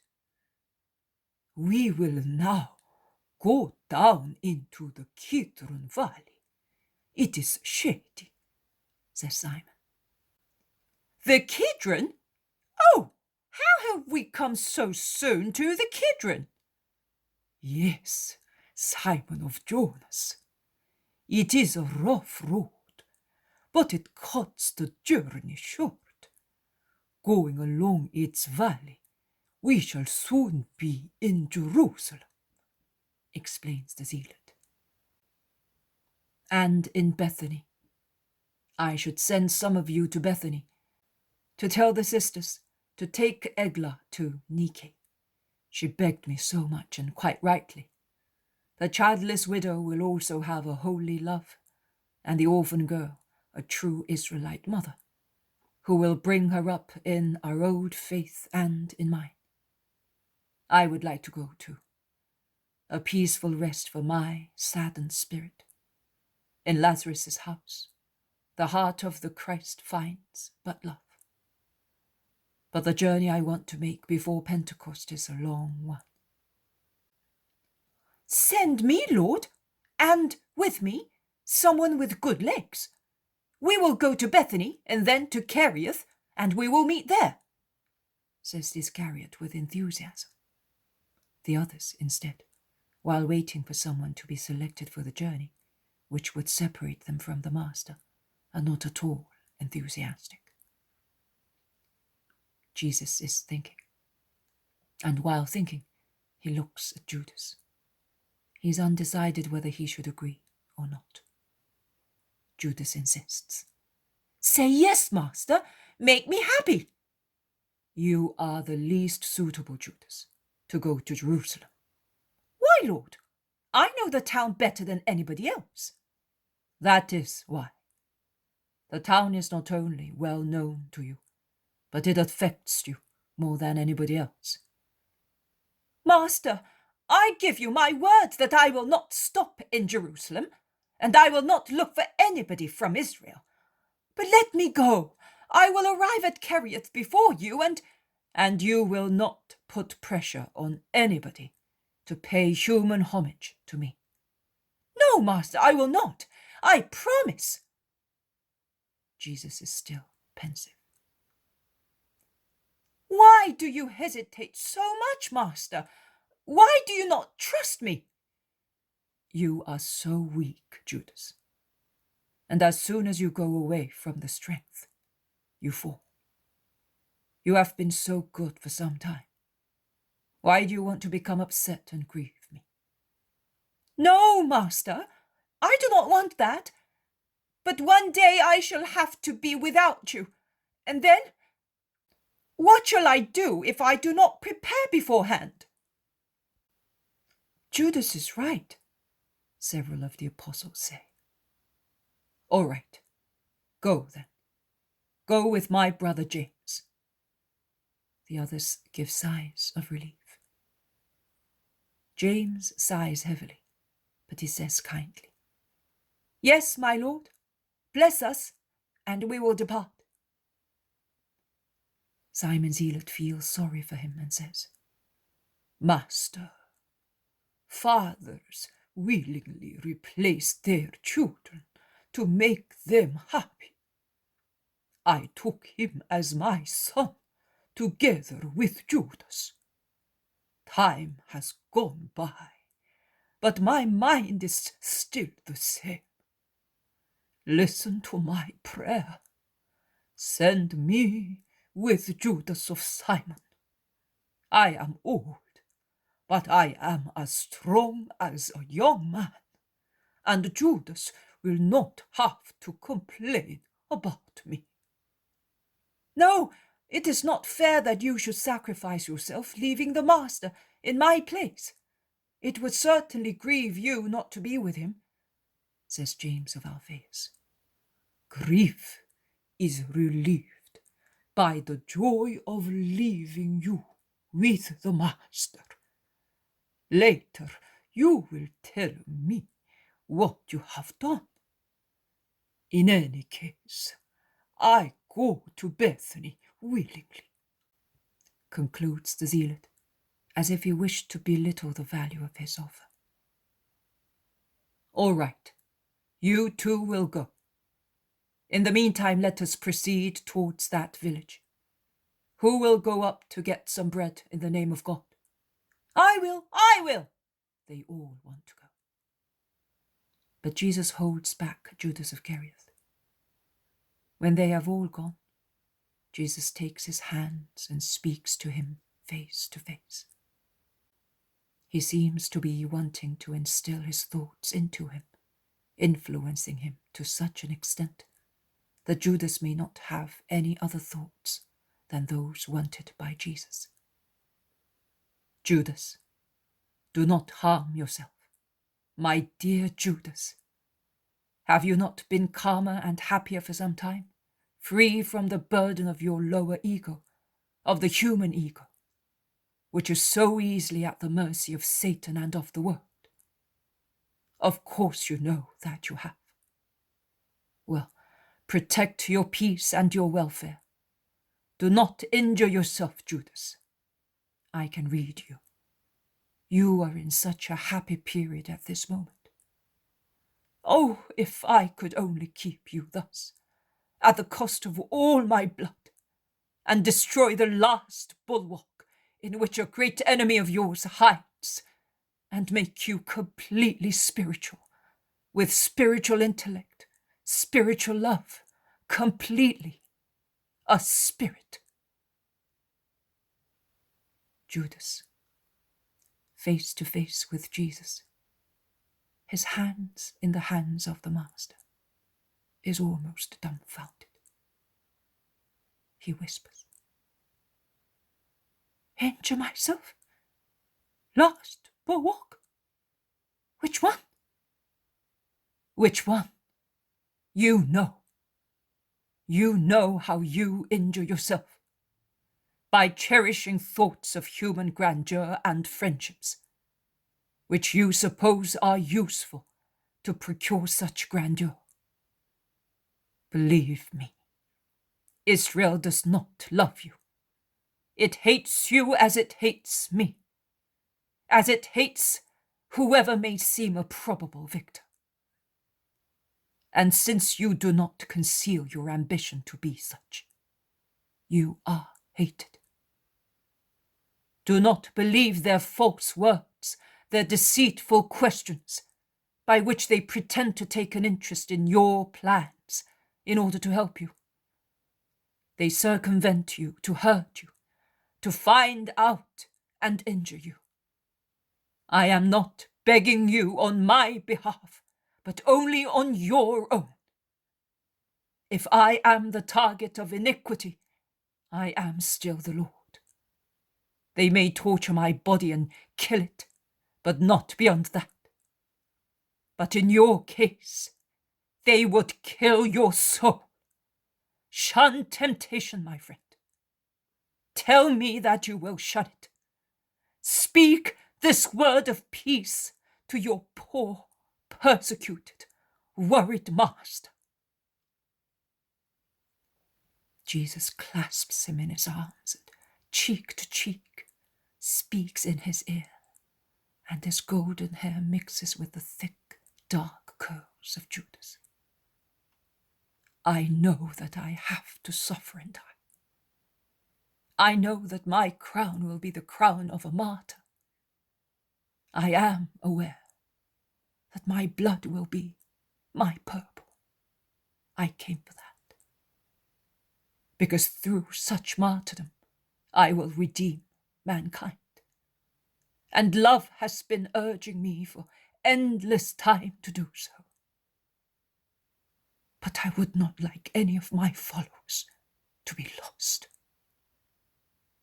Oh, all men are dear to me, because in them there is the image and likeness of my Father and the immortal souls that he created. But you, my loved and beloved ones, you, the blood of my blood and the apples of my eyes, must not be lost. No torture could be like that, not even if Satan, who is sin, horror, disgust, should pierce me with his weapons, burning with the sulphur of hell, and he should bite and grasp me. No torture could make me suffer as much as I would for one of my chosen ones who should be lost. Judas, my Judas, shall I ask my Father to let me suffer my dreadful passion 3 times, so that 2 of them may be offered to save you alone? Tell me, my friend, and I will do that. I will ask him to multiply my suffering infinitely for that purpose. I love you, Judas. I love you so much. And I would like to give you myself, to make you myself, to save you from yourself. Do not weep. Do not say that, Master. I love you too. I also would give myself to see you strong, respected, feared, triumphant. I may not love you perfectly. I may not think perfectly. But I use and perhaps I misuse my whole being, because I am anxious to see you loved. But I swear to you, I swear on Jehovah, that I will not approach scribes, or Pharisees, or Sadducees, or Jews, or priests. They will say that I am mad, but it does not matter. I shall be quite happy, provided you are not worried about me. Are you happy? A kiss, Master, as your blessing and protection. They kiss each other and part, while the others are running down the hill, displaying cakes and fresh cheeses. They sit down on the green grass of the banks and divide the food, saying that they were made welcome, because the people of the few houses know the shepherd disciples and are in favor of the Messiah. We did not tell them that you were here, otherwise, concludes Thomas. We will endeavour to come back here some other time. We must not neglect anybody, replies Jesus. The meal is over.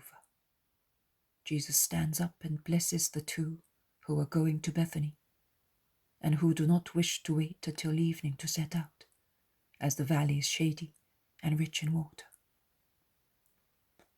Jesus and the 10 who are staying with him lie down on the grass and rest, awaiting sunset, when they will go back to En-Gedi and Masada road, as I hear them say.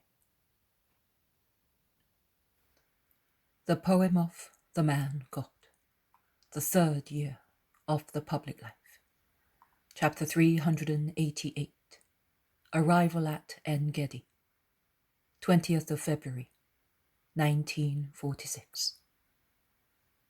The pilgrims, although tired after a long march, which they perhaps covered in 2 stages from sunset to today's dawn, along difficult roads, cannot help uttering exclamations of admiration when after a long stretch of road along a hillside which sparkles like diamonds in the early morning sunshine, they encounter the full view of the Dead Sea displayed before them from shore to shore. The western side has a narrow plain between the sea and the Judean type of luxuriant hills in the hinterland, while on the west the mountains drop sheer to the sea basin. One gets the impression that the ground, in a frightful telluric catastrophe, slid down with a clean cut, leaving crevices vertical to the lake, from which torrents descend, more or less rich in waters, destined to evaporate into salt in the dark, cursed water of the Dead Sea. In the distance, beyond the lake and the first range of hills, there are many more slopes which are beautiful in the morning sunshine. To the north one can see the green-blue mouth of the Jordan and mountains framing the lake to the south. It is grand, solemn, sad, majestically admonishing scenery, in which the charming view of the mountains mingles with the gloomy one of the Dead Sea, the sight of which seems to remind one of what sin and the wrath of the Lord can bring. Because such a large expanse of water without a sail, a boat, a bird, an animal crossing it, flying over it or drinking on its shores, is really frightening. And in contrast to the punitive sight of the sea, there are the wonders of the sun on the little mountains, on the dunes, as far as the desert sands, where the salt crystals look like precious jaspers spread on the sand, on stones, on the rigid stems of desert plants. And thus everything is beautiful, brightened by the diamond dust. And even more wonderful is the fertile aspect of a tableland, about 150 meters above sea level, with luxuriant palm trees and all kinds of trees and vines, and where blue waters flow, and a beautiful town has been built, surrounded by a flourishing countryside. When one looks at this landscape, which is so pleasant, charming and flowery, after contemplating the gloomy sight of the sea, the tormenting view of the eastern shore, which displays a sad tranquility, only in a low green strip of land jutting out into the southeastern part of the sea, the desolate desert of Judah, the severe view of the Judean mountains. One seems to awake suddenly from an oppressive nightmare that turns into a gentle vision of peace. This is En-Gedi, celebrated by the poets of our fatherland. Look how beautiful this district is, nourished by so much graceful water in the midst of so much desolation. Let us go down and plunge into its gardens, because everything here is garden, meadow, forest, vineyard. This is the ancient Hazazon Tamar, a name that evokes its beautiful palm trees, under which it was even more beautiful to build huts and cultivate the land, love one another, and bring up children, and raise flocks in the sweet-sounding rustling of palm leaves. This is the pleasant oasis, the survivor of the lands of Eden punished by God, surrounded, like a pearl in a bezel, by paths accessible only to goats and roe deer, as is written in the Book of Kings. And along those paths there are caves for persecuted, tired, and forlorn people. Remember David, our king, and how kind he was to his enemy Saul. This is Hazazon Tamar, now En-Gedi, the fountain, the blessed town, the beauty from which the enemies moved against Jehoshaphat and the children of his people, who were frightened and were comforted by Jahaziel, son of Zechariah, through whom the Spirit of God spoke. And they won a great victory, because they had faith in the Lord, and they deserved his help, as they did penance and prayed before the battle. This is the town sung by Solomon, as a comparison of the beauty of the most beautiful of all beautiful women. It was mentioned by Ezekiel, because it was nourished by the waters of the Lord. Let us go down. Let us go and take the living water that descends from heaven to the gem of Israel. And he starts running down a very steep path which zigzags down the reddish, calcareous rock that in the spot closest to the sea reaches the edge of the mountain, that is, its ledge, a path that would make giddy even the most expert mountaineers. The apostles are hardly able to follow him, and the older ones are left far behind when the master stops at the first palm trees and vineyards of the fertile tableland, where crystal clear waters are gurgling and all kinds of birds are singing. White sheep are grazing under the rustling roofs of palm trees, of mimosae, of balm plants, of pistachio trees, and other exhaling sweet or pungent aromas, which mingle with those of rose bushes, lavender in bloom, cinnamon, myrrh, incense, saffron, jasmines, lilies of the valley, and of the flower of aloe, which is very big here, of cloves and benzoins, which exude with other resins from incisions in tree trunks. This is really the garden enclosed, the fountain of the garden. And fruit, flowers, sweet scents, beauty are found everywhere. There is no place in Palestine as beautiful as this one in size and natural charm.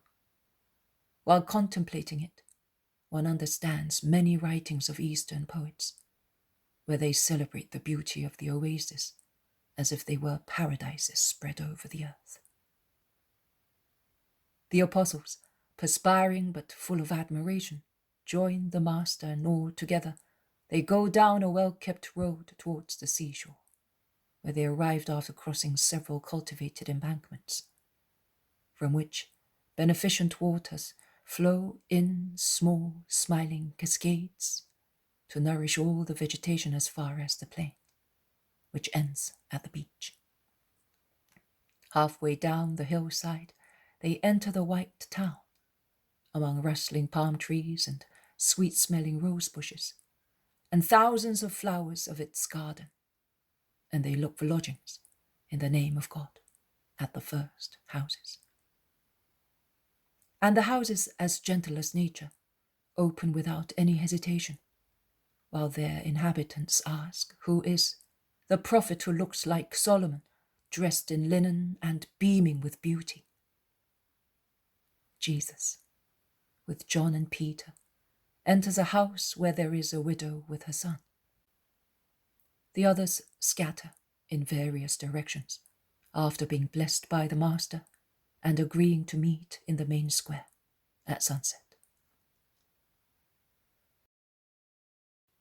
The poem of the man God, the third year of the public life.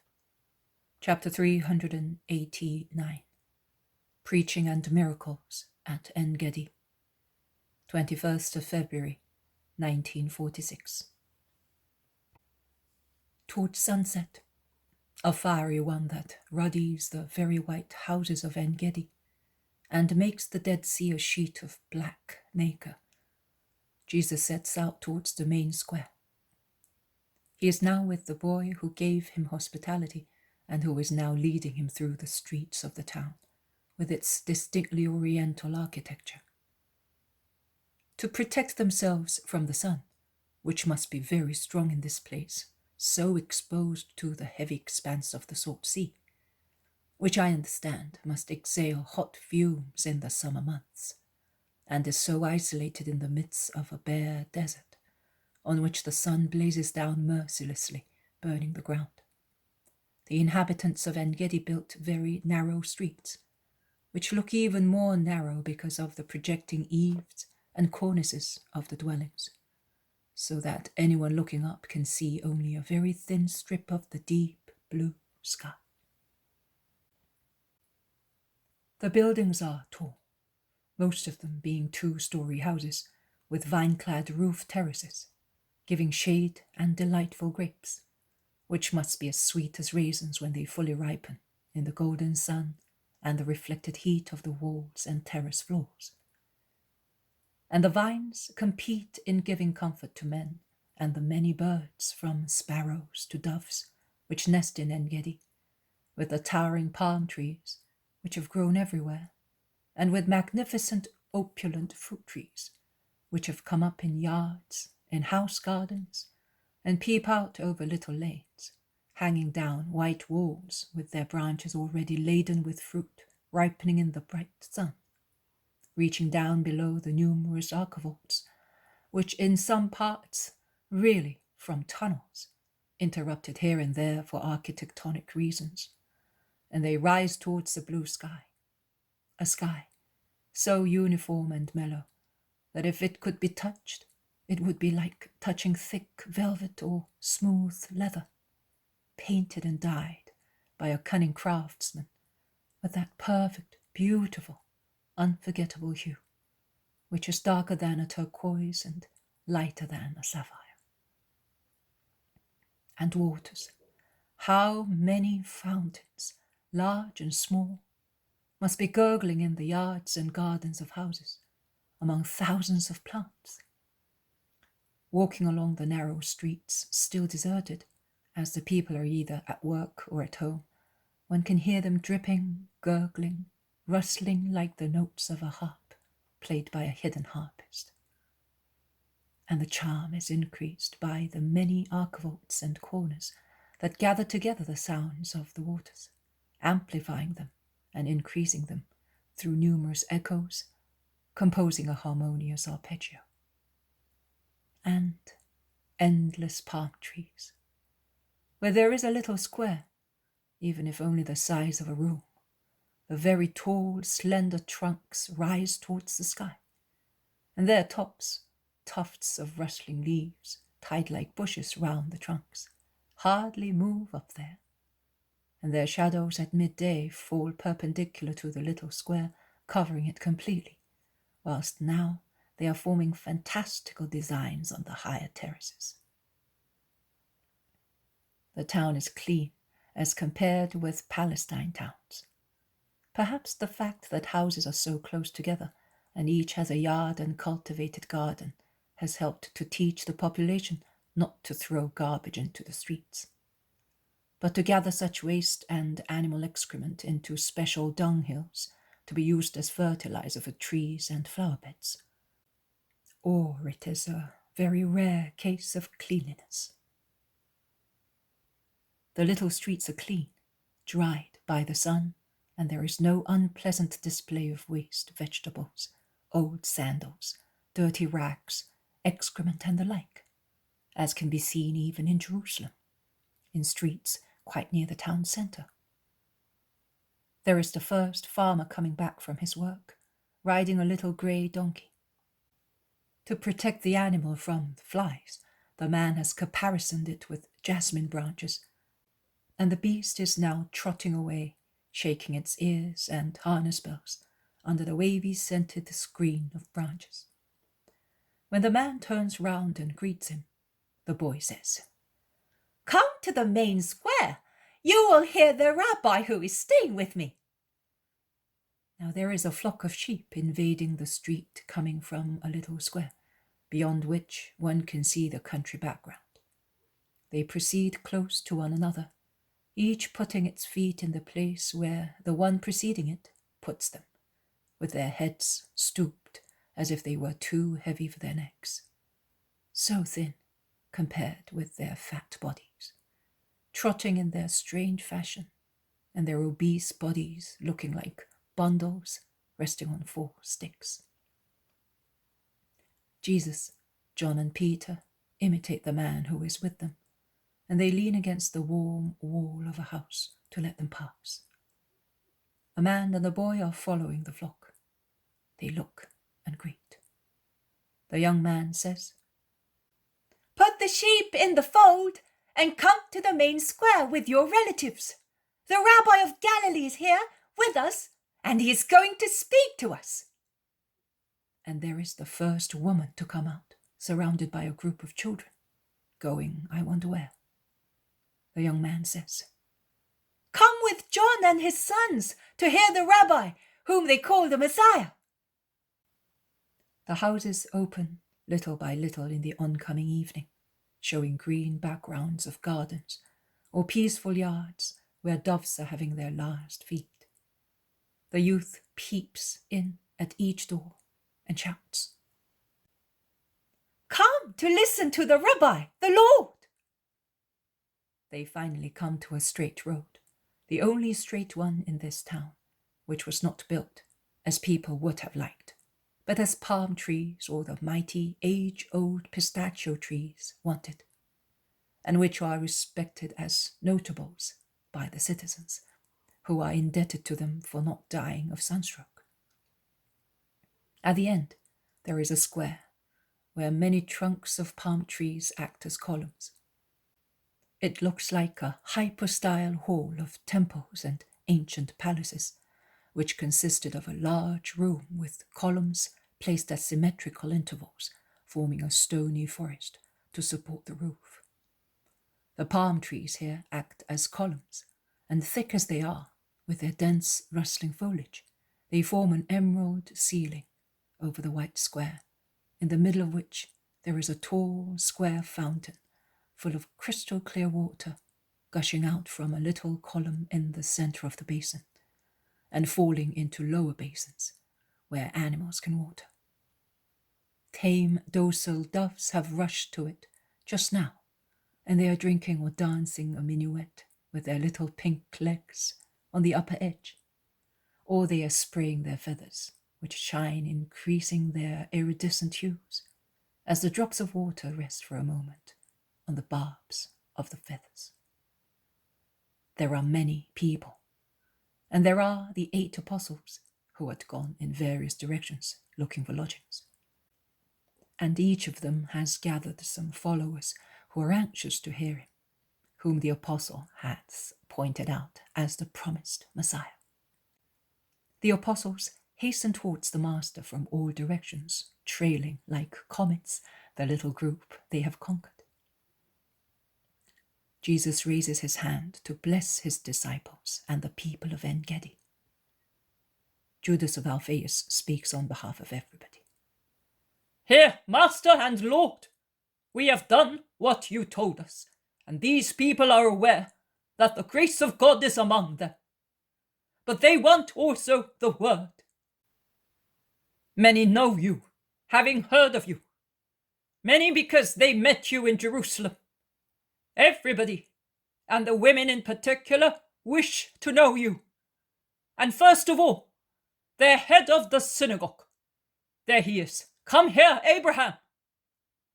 The man, who is very old, comes forward. He's moved. He would like to speak, but moved as he is, he cannot find any of the words he had prepared. He stoops to kneel down, leaning on his stick, but Jesus stops him, embracing him at once and saying, "Peace to the old, just servant of God." And the man, who is more and more moved, can only reply, "Praise be to God. My eyes have seen the promised Messiah. What else shall I ask of the Lord?" And raising his arms in hieratic attitude, he intones David's 40th Psalm. "I waited anxiously for the Lord, and he has stooped to me." But he does not recite it all. He repeats only the passages which are more appropriate to the occasion. He heard my cry and has pulled me out of the pit of misery, out of the slough of the marsh. He has put a new song in my mouth. Happy the man who puts his trust in the Lord. How many wonders you have done for us, O Lord my God! You have no equal.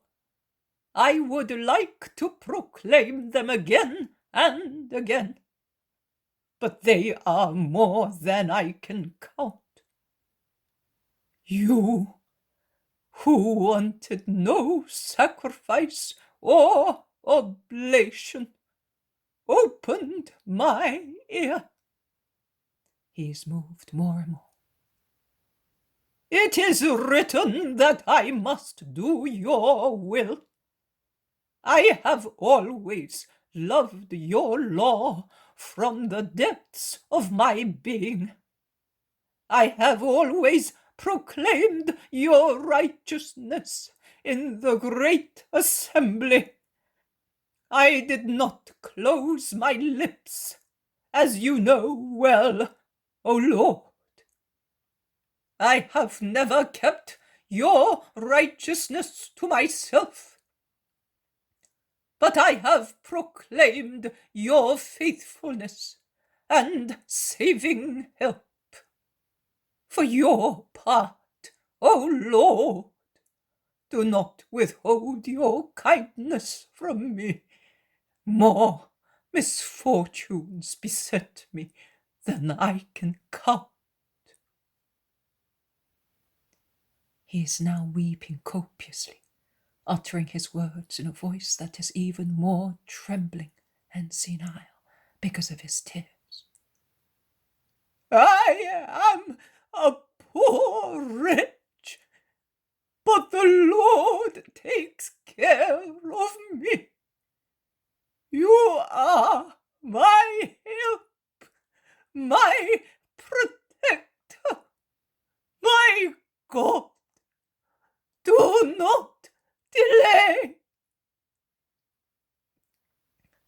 That is the psalm, my Lord, and I add of my own.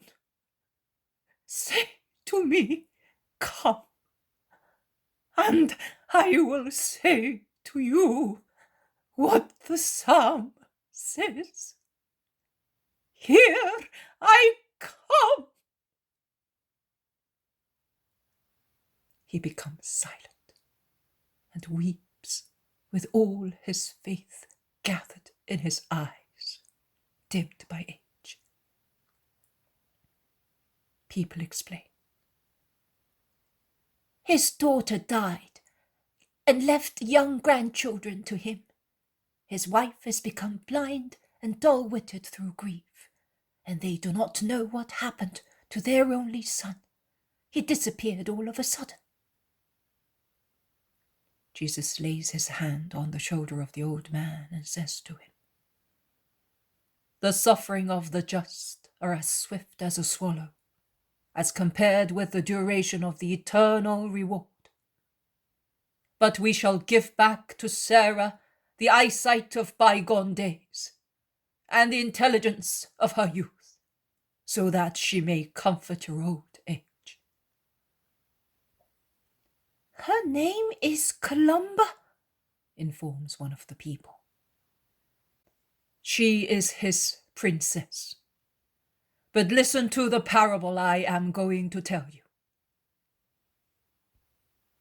Will you not free first from darkness the eyes and the mind of my wife, so that she also may relish wisdom? Asks the old head of the synagogue anxiously. Do you believe that God can do everything, and that his power spreads over the universe? Yes, my lord, I do. I remember one evening many years ago. I was then happy But even in joy, I was a believer, because that is what man is like. When he is happy, he can also forget about God. But I believed in God also in those happy days, when my wife was young and healthy, and my daughter Eliza was growing as beautiful as a palm tree, and was already engaged. And Elijah was as handsome as she was beautiful. But he exceeded her in strength, as befits a man. I had gone with the boy to the fountains near the vineyard, which is Columbus' dowry, while my wife and daughter remained at home to weave the girl's trousseau. But perhaps I am boring you. A poor wretch dreams, remembering his past happiness, but other people are not interested. Go on, go on. I had gone with the boy. The fountains, if you came along the western road, you know where they are. The fountains were at the boundary of the blessed place, and looking beyond the desert, one could see the white stones of the Roman road, which was then still visible among the sands of Judah. Later, that landmark also disappeared. It does not matter if a landmark disappears among sands.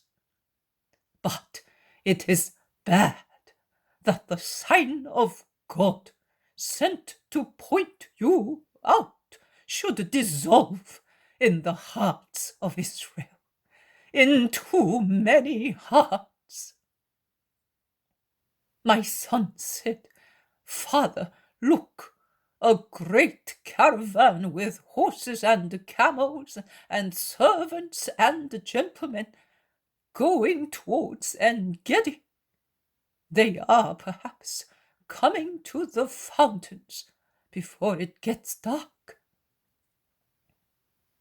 As I was attending to the vine branches, I raised my eyes, so tired after the abundant vintage, and I saw the men were really coming to the fountains. They dismounted. They saw me, and they asked whether they could camp there for one night. En-Gedi has hospitable homes, and it is not far, I replied. No, we will be keeping watch to be ready to flee, because Herod is pursuing us. Our guards will be able to control every road from here, and it will be easy to escape from those seeking us. What sin have you committed? I asked, as I was surprised and willing to show them the caves of our mountains, as is our sacred custom, to assist those who are persecuted. And I added, you are strangers, and you come from different places. I do not see how you can have sinned against Herod. We have worshipped the Messiah who was born in Bethlehem of Judah, and to whom we were led by the star of the Lord. Herod is looking for him, and that is why he wants to find us, so that we may tell him where the child is.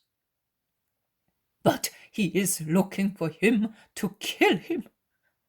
We will perhaps die in the deserts on a long unknown road, but we will not reveal where the Holy Child, who descended from heaven, the Messiah, the dream of every true Israelite, my dream, and he was in the world, in Bethlehem of Judah, as it was foretold. And pressing my son to my heart, I asked for more information and details, saying, "Listen, Elijah, remember, you will certainly see him." I was already 50 years old, and I no longer hoped to see him. Neither did I hope to live so long as to see him grown into a man. Elisha can no longer worship him. The old man is weeping again, but he collects himself and says, "The 3 wise men spoke kindly and patiently, and they described you in your holy infancy, and your mother and father. I could have spent the night with them, but Elisha was falling asleep in my lap. I said goodbye to the 3 wise men, and I promised that I would not say one word that might be detrimental to them.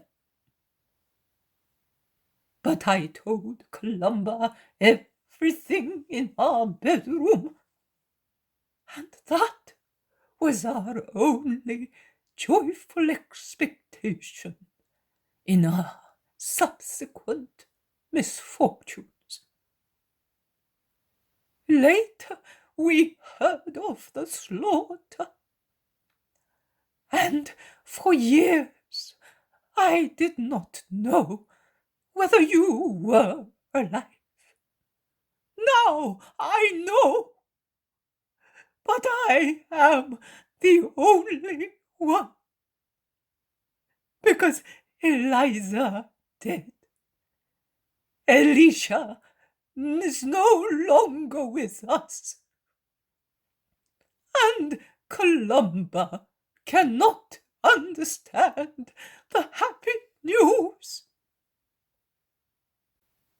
But my faith in the power of God, which was already alive, became perfect after that remote evening, when 3 men of different races bore witness to the power of God by being united through the voices of stars and of their souls on the road of God to worship his word. And your faith will be rewarded. Now listen. What is faith? Like the hard seed of a palm tree. At times it is tiny and consists in a short sentence. God exists. Supported by one only statement: I have seen him. As the faith Abraham had in me, through the words of the 3 wise men from the east, like the faith of our people, from the most ancient patriarchs, transmitted from one generation to the next one, from Adam to his descendants, from Adam, sinner, who, however, was believed when he said, God exists, and we exist because he created us, and I have known him. Like the faith that came later and was more perfect because more deeply based on revelation, and is our heritage, shining with divine manifestations, with angelical apparitions, and the light of the Holy Spirit. But still a tiny seed as compared with the infinite. A tiny seed, but it takes root, and splitting the hard bark of animal nature with its doubts and inclinations, and triumphing over the harmful herbs of passions, of sins, over stale discouragement and corroding vices, over everything. It rises in hearts, it grows, it rushes towards the sun, to heaven, rising, rising, until it gets rid of the limitations of the flesh and merges with God in its perfect knowledge and full possession, beyond life and death, in true life. Who possesses faith possesses the way of life. Who can believe does not err. A believer sees, knows, serves the Lord, and has eternal salvation. The Decalogue is of vital importance to him, and each commandment is a gem which will adorn his future crown. The promise of the Redeemer is salvation for him. It does not matter if the believer died before I came to the earth. His faith makes him equal to those who now approach me with faith and love. The deceased just will soon be rejoicing because their faith is about to be rewarded. After fulfilling the will of my Father, I will go to them and say, Come. And all those who died in faith will ascend with me to the kingdom of the Lord. Let your faith be like the palm trees of your country, which sprout from tiny seeds, but are so determined in growing up strict that they forget the earth and are in love with the sun, the stars, and the sky. Have faith in me. Believe what too few people believe in Israel. And I promise that you will possess the heavenly kingdom through forgiveness of the original sin and the just reward to all those who practice my doctrine, which is the most sweet perfection of the perfect Decalogue of God. I will stay with you today and tomorrow, which is the holy Sabbath, and I will leave at dawn the day after the Sabbath. Let those who suffer come to me. Let those who are in doubt come to me. Let those who want life come to me, without any fear, because I am mercy and love. And Jesus makes a wide gesture to bless and dismiss his listeners, so that they may go and have their evening meal and rest. And he is about to set off, when a little old woman, so far concealed by the corner of a narrow street, makes her way through the crowds, still around the Master, and amid the crying people, she goes and kneels at Jesus' feet, shouting, May you be blessed, and the Most High who has sent you, and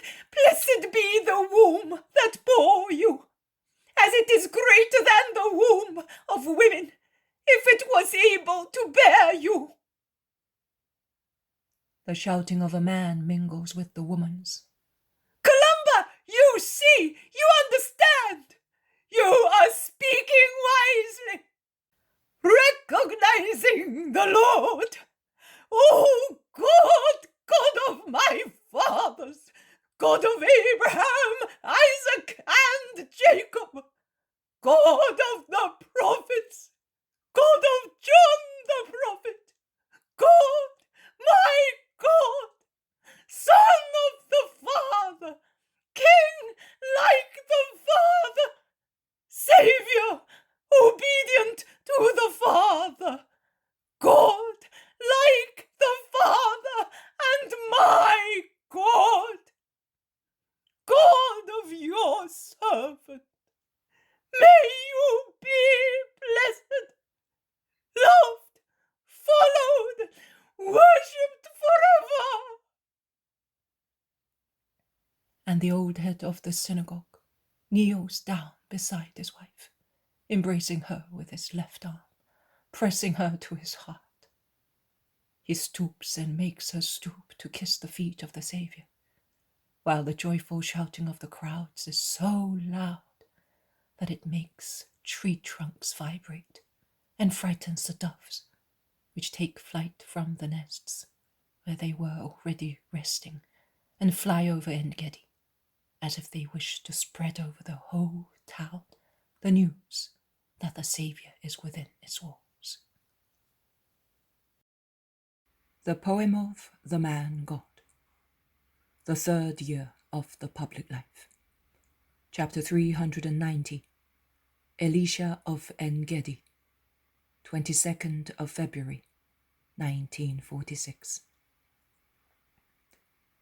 They must have advanced the time of their departure, and perhaps the inhabitants of En-Gedi advised them to do so, because it is the dead of night, and the moon almost full illuminates the town with a very bright light. The narrow streets look like silver ribbons lying among the cube-shaped houses and garden walls, the lime of which seems to have been changed into sculptural marble by the magic rays of moonlight.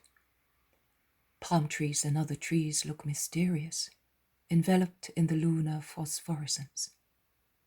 Fountains and rivulets are little waterfalls and diamond necklaces. And from tree branches, nightingales pour forth strings of golden notes, thus adding their wonderful voices to the gurgle of waters, which can be heard very clearly in the night. The town is asleep, but there are some persons with Jesus who is departing. They are the men of the houses that gave hospitality to Jesus and his disciples, and they have been joined by other people. The head of the synagogue is walking beside Jesus. Oh, he does not want to stop accompanying him, not even when Jesus begs him to go back, before proceeding into the open country. They go straight towards the road leading to Masada, not the lower road along the Dead Sea, which I hear is unhealthy and dangerous at night, but to the internal one, built on the slopes, almost on the crest of the hills bordering the lake. The oasis is wonderful in the lunar night. One seems to be walking in dreamland. Then the oasis comes to an end and palm trees thin out. Then there is the real mountain, with its forest trees, its meadows, and its slopes split by caves, like almost all the Palestinian mountains. But I would say that the caves are more numerous here, and their strange mouths, long or flat, straight or slanting, round or like fissures, have a frightening look in the moonlight. Abraham, the road is farther down. Why are you climbing up, going the long way round on this impracticable path? Says one of En-Gedi, warning the old head of the synagogue. Because I have to show something to the master, and ask him to do one thing more, to be added to the great gifts gifts he has already granted us. But if you are tired, go home, or wait for me here. I will go by myself," replies the old man, who plods on panting along the difficult, steep path. "Oh no, we will come with you. But it grieves us to see you tire so. You are breathless." "Oh, this is not the path. It is something else. It is a sword piercing my heart, and it is hope swelling it. Come, my children, and you will see how much grief there was in the heart of the man who relieved all your sorrows. How much? Not despair, certainly not. But he who always told you to hope in the Lord, who can do everything, realized he could not possibly expect to have joy anymore. I taught you to believe in the Messiah. Do you remember when I used to speak of him without any fear, when I could do so without harming him? And you would say to me, "What about Herod's slaughter?" Yes, it was a sore thorn in my heart, but I clung to hope with my whole being. I used to say, if God sent his star to 3 men who were not even from Israel to invite them to worship the child Messiah, and he led them by it to the poor house unknown to the rabbis of Israel, to the princes of priests and scribes. If in a dream he informed them not to go back to Herod in order to save the child, is it possible that, even with greater power, he did not inform his mother and father to flee, taking the hope of God and of man to a safe place? And my faith in his safety grew stronger and was attacked in vain by human doubt and the words of other people.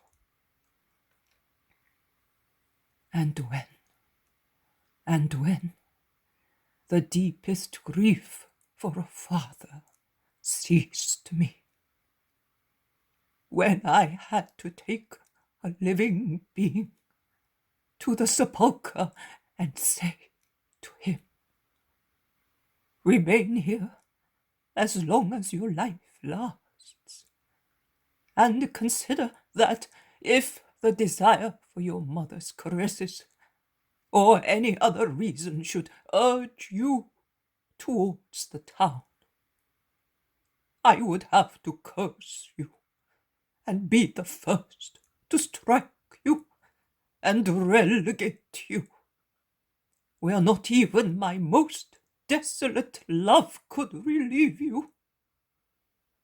When I had to do that,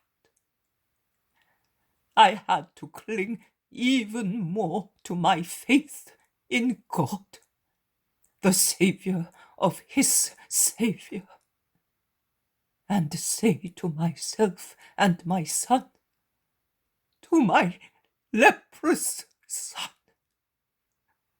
"See, lepers, let us bow our heads to the will of the Lord and believe in his Messiah. I, Abraham, you, Isaac, immolated by disease, not by fire. Let us offer our sorrow to have a miracle. And every month at each new moon, when I came here secretly laden with foodstuff, clothes, love, which I had to leave far from my son, because I had to come back to you, my children, to my blind wife, to my feeble-minded wife, whom dreadful grief had made blind and dull. And I came. I had to come back to my childless home, without the peace of reciprocal conscious love, and to my synagogue to speak to you of God, of his wonders, of the beautiful things he spread in the universe. And I could see with my eyes the corroded sight of my son, whom I could not even defend when I heard people speak ill of him, saying that he was an ungrateful son or a criminal who had run away from home. And every month, when making this pilgrimage to the sepulchre of my living son, as I was saying, I used to repeat to him, to encourage him, the Messiah is on the earth. He will come. He will cure you. Last year at Passover, when I was looking for you in Jerusalem, during the short time that I was away from my blind wife, I was told he really exists. He was here yesterday. He cured also some lepers. He is going round the whole of Palestine, curing, comforting, teaching. Oh, I came back so quickly that I looked like a young man going to a wedding. I did not even stop at En-Gedi, but I came here, and I called to my son, my boy, my dying seed. And I said to him, he will come. Lord, you have done all sorts of good to our town. You are going away, but there are no sick people left. You have blessed even our trees and animals. And will you not? You have already cured my wife, but will you not have mercy on the fruit of her womb? A son to a mother? Give back a son to his mother, you, the perfect son of the mother of all graces. In the name of your mother, have mercy on me, on us. Everybody is weeping with the old man, who has spoken with such powerful and heart-rending feelings. And Jesus clasps him in his arms while he is sobbing, and he says to him, do not weep any more. Let us go to your Elisha. Your faith, justice, and hope deserve that and much more. Do not weep, Father. Do not let us delay any longer from freeing a man from such horror. The moon is setting. The road is a difficult one. Could we not wait until dawn? Say some people. No, there are many resinous plants here around us. Pick some branches, light them, and let us go, orders Jesus. They climb up a narrow, troublesome path. It looks like the dried bed of alluvial water. The reddish, smoky torches crackle, spreading a strong smell of resins through the air. A cave with a narrow opening, almost hidden by thick bushes which have grown near the edges of a spring, appears beyond a narrow tableland, split in the middle by a crevice, into which flows the water of the spring.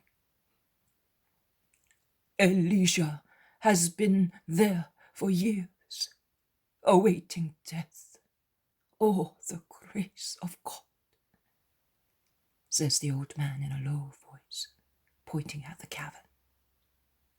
Call your son, console him, tell him not to be afraid, to have faith. And Abraham shouts in a loud voice, Elisha! Elisha, son! And he repeats his cry, trembling with fear, because there is no reply. Is he perhaps dead? Some ask. No, dead just now, no, at the end of his torture, with no joy, no, oh my boy, moans the father. Do not weep, call him again. Elisha! Elisha! Why are you not answering your Father? Father, why have you come at this unusual time? His mother perhaps dead, and you have come to... The voice, which was previously far, has come nearer, and a spectre moves the branches, concealing the entrance. A horrible spectre, a half-naked, corroded skeleton, who, seeing so many people with torches and sticks, imagines I wonder what, and withdraws, shouting, Father! Why have you betrayed me? I have never left this place. Why have you brought people to stone me? The voice moves away, and only the undulating branches are left to remind the people of the apparition. Comfort him. Tell him that the Saviour is here, urges Jesus. But the old man has no strength left. He weeps desolately. Jesus then speaks. Son of Abraham and of the Father in heaven, listen. What your just father prophesied is now being accomplished. The Saviour is here, and your friends of En-Gedi are with him. And the disciples of the Messiah have come to rejoice at your resurrection. Come and be not afraid. Come as far as the crevice, and I will come too. And I will touch you, and you will be cleansed. Do not be afraid. Come to the Lord who loves you. The branches are shifted once again, and the frightened leper looks out. He looks at Jesus, a white figure, walking on the grass of the tableland and stopping at the edge of the crevice. He looks at the others, especially at his father, who appears to be fascinated and follows Jesus with his arms stretched out and his eyes staring at the face of his leprous son. He is reassured and comes forward. He walks with a limp because of the sores on his feet. He stretches out his arms with their corroded hands. He comes before Jesus. He looks at him And Jesus holds out his beautiful hands. He raises his eyes to heaven. He gathers.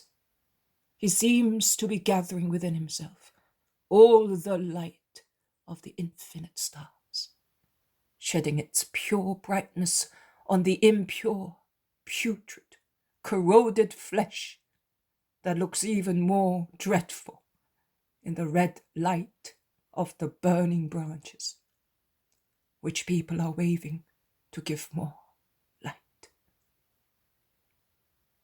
Jesus leans over the crevice.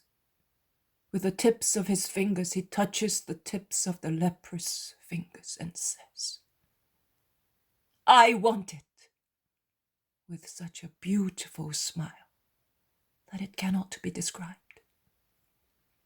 He repeats, "I want it," twice more. He prays and commands with that word. He takes one step back, opening his arms crosswise, and says, "And when you have been cleansed, preach the Lord, because you belong to him. Remember that God loved you so that you might be a good Israelite and a good son. Get married and bring your children up for the Lord.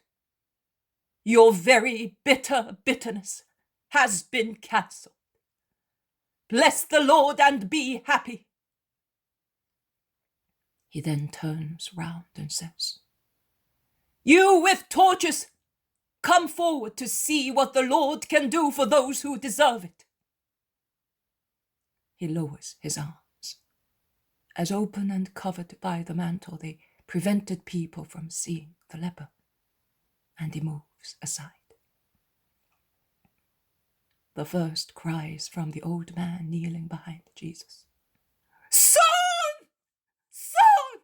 You are as handsome as when you were 20 years old, and just as healthy, handsome. Oh, you are more handsome now. Oh, aboard a branch, something, that I may come to you." And he is on the point of rushing forward, but Jesus holds him back. "No, joy must not make you infringe the law. He is to be purified first. Look at him. Kiss him with your eyes and with your heart. But be strong now, as you have been for so many years, and be happy." In fact, this is a complete miracle. It not only cured, but it restored what had been destroyed by disease. And the man, about 40 years old, is as whole as if he had not suffered from any disease. He is only very thin, which gives him an ascetic fitness, which is not common but supernatural. He waves his hands, kneels down and blesses. He does not know what to do to tell Jesus that he thanks him. At last, he sees some flowers among the grass. He picks them, kisses them, and throws them beyond the crevice at the Saviour's feet. "Let us go. You people of En-Gedi, stay here with your head of the synagogue. We will go on towards Masada." "But you don't know. You cannot see." "I know the way. I know everything, both the ways of the earth and those of hearts, along which the God and the enemy of God pass. And I see those who accept the latter or the former. Remain here with my peace. In any case, it will soon be daybreak, and with the burning branches, we shall have light till dawn. Abraham, come here, that I may kiss you goodbye." May the Lord always be with you, as he has been so far, and with your family and your kind town. Will you not come back to us again, Lord, to see my happy home? No, my road is about to come to its end, but you will be in heaven with me, and your dear ones will be with you. Love me, and bring the little ones up in the faith of the Christ. Goodbye to everybody. Peace and blessings to all those who are here, and to their families. Peace to you, Elisha. Be perfect out of gratitude to the Lord. My apostles, come with me. And he sets off at the head of the little procession, walking with burning branches held aloft. He turns round a projecting rock and disappears with his white mantle. Then the apostles disappear one by one. The shuffling of their feet fades away, and the reddish light of the branches vanish. Father and son remain on the tableland, sitting on the edges of the crevice, contemplating each other. Behind them, in a group, whispering their admiration, the people of En-Gedi. They await dawn to go back to the town with the news of the wonderful cure.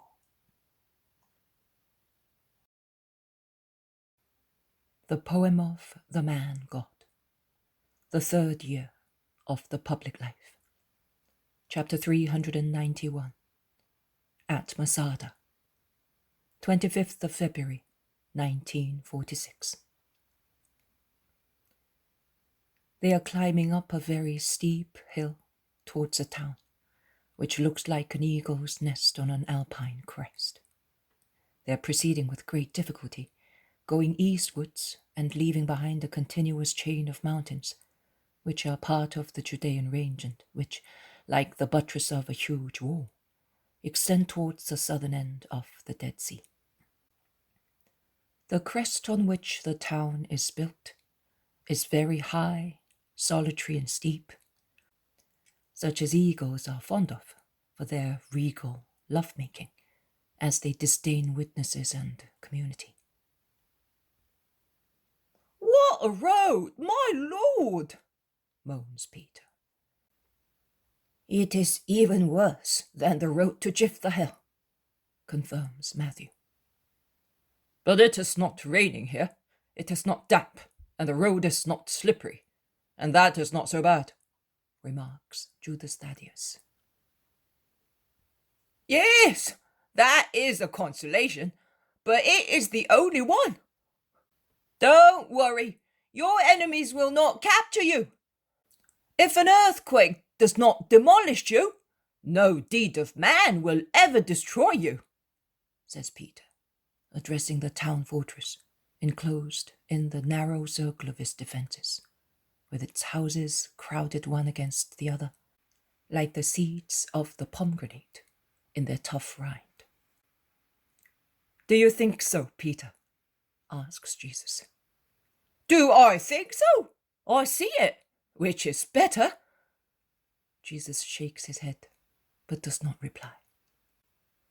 "Perhaps it would have been better if we had come along the sea. If Simon were here, he is familiar with this area," says Bartholomew, sighing, as he is exhausted. "When we are in town and you see the other road, you will thank me for choosing this one. A man can climb up here, although with some difficulty.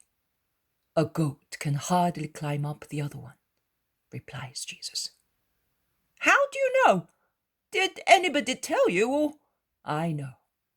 In any case, Ananias' daughter-in-law lives here. I want to speak to her, as first thing." "Master, will there be no danger up there? Because we cannot get out in a hurry here. And if they should chase us, we will never see our homes again. Look at those fearful precipices, and the sharp rocks." says Thomas. Be not afraid. We shall not find another En-Gedi. Only few towns are like En-Gedi in Israel, but no harm will befall us. It's because... Do you know that it is one of Herod's strongholds? So, be not afraid, Tom. Until it is the hour, nothing serious will happen. They proceed, and they arrive at the not very attractive walls when the sun is already high, but the height moderates the heat. They go into the town through the arch of a narrow, gloomy gate. The bastion walls are huge, with frequent towers and narrow crenels. What a trap for game, says Matthew. I am thinking of the poor wretches who had to carry all the materials up here. Those blocks, these iron plates, says James of Alphaeus. The holy love for their fatherland and independence made the weights light for the men of Jonathan Maccabee. Wicked selfishness and the fear of the people's wrath imposed a heavy yoke, not on subjects, but on people worse than slaves, by the will of Herod the Great. It was baptized in blood and tears. It will perish in blood and tears when the hour of divine punishment comes. Master, but what have the inhabitants got to do with it? Nothing and everything. Because when subjects vie with their leaders in faults or in merits, they receive the same prize or punishment as their leaders. But here is the house, the third one in the second street, with the well in front of it. Let us go. Jesus knocks at the door of a high, narrow house. A boy opens the door. Are you a relative of Ananias? I am called after him because he is the father of my father. Call your mother. Tell her that I have come from the town where Ananias lives, and where is the tomb of her dead husband.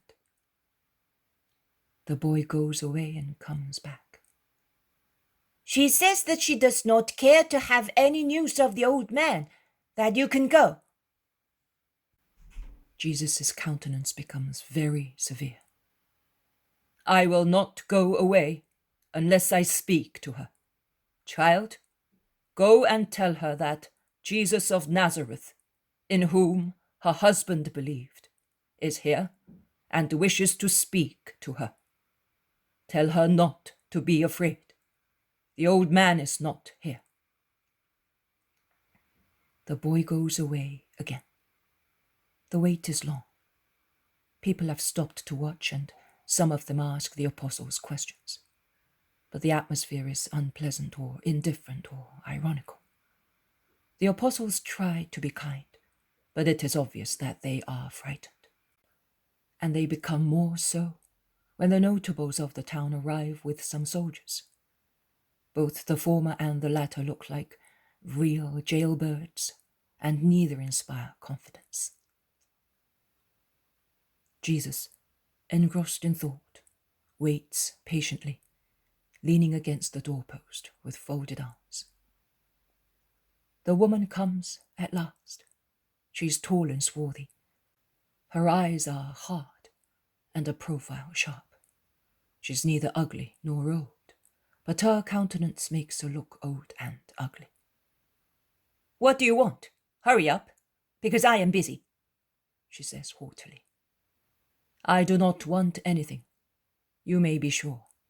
I am only bringing you Ananias' forgiveness, his love, and prayers. I will not have him again with me.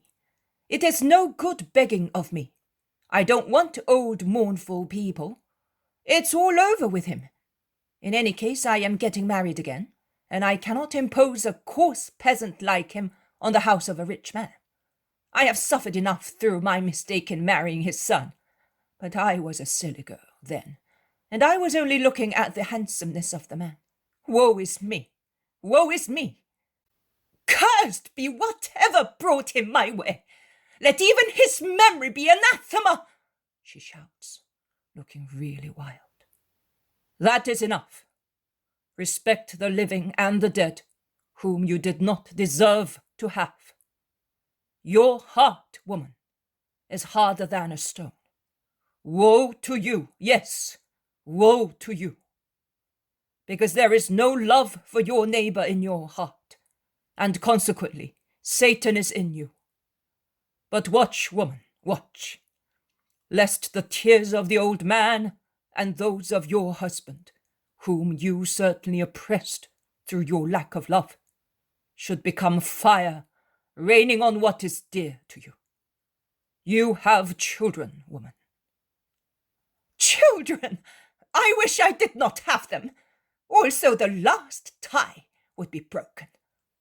But I do not want to hear anything. I do not want to hear you. Go away. I am in my house, in my brother's house. I don't know you. I don't want to remember the old man. I don't! She shouts like a magpie plucked alive. She is really happy. Be careful, says Jesus. Are you threatening me? I am calling you back to God, to his law, as I feel sorry for your soul. How can you bring your children up if you have such feelings? Are you not afraid of the judgment of God? Oh, that's enough. So, go and call my brother and tell him to come here with Jonathan. I will show you. Oh, no, it is not necessary. God will not compel your soul. Goodbye. And Jesus goes away, elbowing his way through the crowd. The road is narrow between high houses. The defense center of the fortress town is in the eastern side, where everything falls sheer for hundreds of meters, and where a narrow, winding path, strikingly steep, climbs up to the top of the peak, from the plain and from the seashore. Jesus goes there, where there is an emplacement for engines of war, and he begins to speak, repeating once again his invitation to the kingdom of heaven, of which he describes the main features. And he is about to elucidate them when some notables come forward, forcing their way through the crowd and shouting to one another. As soon as they are before Jesus, they enjoin. Go away! We're quite enough here to educate the children of Israel. But they say so rather confusedly, as they all speak at the same time and seem to agree only to drive away Jesus. Go away! Our women need not be reproached by you, a Galilean. Go away, offender! How dare you offend the woman of a Herodian in one of the favorite towns of the great Herod, usurper, since your birth of his sovereign rights? Away from here! Jesus looks at them, at the last ones in particular, and he says one word only. Hypocrites! Go away! Away! There is a real uproar of discordant voices, each accusing or defending his own caste. It is impossible to understand anything. In the small square, women shout and faint, children cry. Soldiers tried to make their way coming out from the fortress, and in doing so they hurt the people crushed in the square, who react, cursing Herod and his soldiers, the Messiah and his followers, a real hubbub. The apostles, pressing round Jesus, are the only ones who defend him more or less bravely, and they also shout biting insults, and being sailors, they are not in any way short of suitable vocabulary. Jesus calls them, saying, Let us get out of here. We will go round the back of the town and will go away. And for good, mind you, shouts Peter, whose face is purple with anger. Yes, for good. They file off one after the other, and notwithstanding the pressure put on him by the apostles, Jesus is the last. The guards, although they jeer at the mocked prophet, as they say, playing all sorts of tricks on him, have enough common sense to make haste and close the gate and lean against it, with their weapons turned towards the square. Jesus takes a very narrow path along the walls, a tiny path about 2 palms wide, below which there is the void and death. The apostles follow him, avoiding looking down at the frightening abyss. They are now at the gate through which they enter the town. Jesus proceeds downhill without stopping. The gate is closed, also on this side of the town. When they are at some distance from the town, Jesus stops and lays his hand on the shoulder of Peter, who says, wiping his perspiration, "We had a narrow escape. Cursed town and cursed woman. Oh, poor Ananias. That woman is worse than my mother-in-law. What a viper." "Yes, she has the cold heart of a snake." "Simon of Jonah, well, what do you think? Notwithstanding all its defenses, do you think that this town is safe?" "No, Lord, it does not have God in it.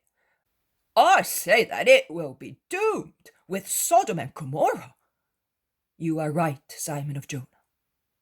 It is attracting upon itself the thunderbolt of divine wrath, not so much because it expelled me, but because all the commandments of the Decalogue are infringed in it. Let us go now. A cave will receive us in its cool shade during the hot hours, and at sunset we will go towards Cherith, as far as moonlight will allow us." "My master!" moans John, bursting suddenly into tears. "What is the matter with you?" they all ask. John does not reply. He is weeping, covering his face with his hands, with his head lowered. He looks like the distressed John of Good Friday. "Do not weep.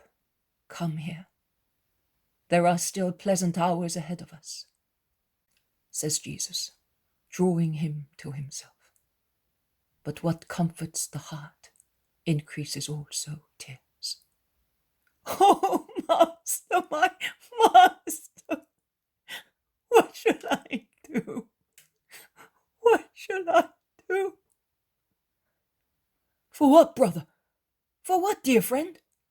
asks James and the others. John has difficulty in speaking.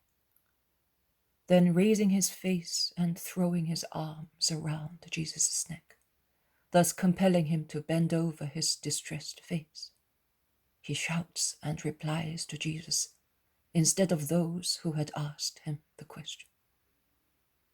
"Seeing you die." God will help you, his beloved child. You will not be without his help. Do not weep any more. Let us go. And Jesus walks away, holding by the hand the apostle, blinded by tears.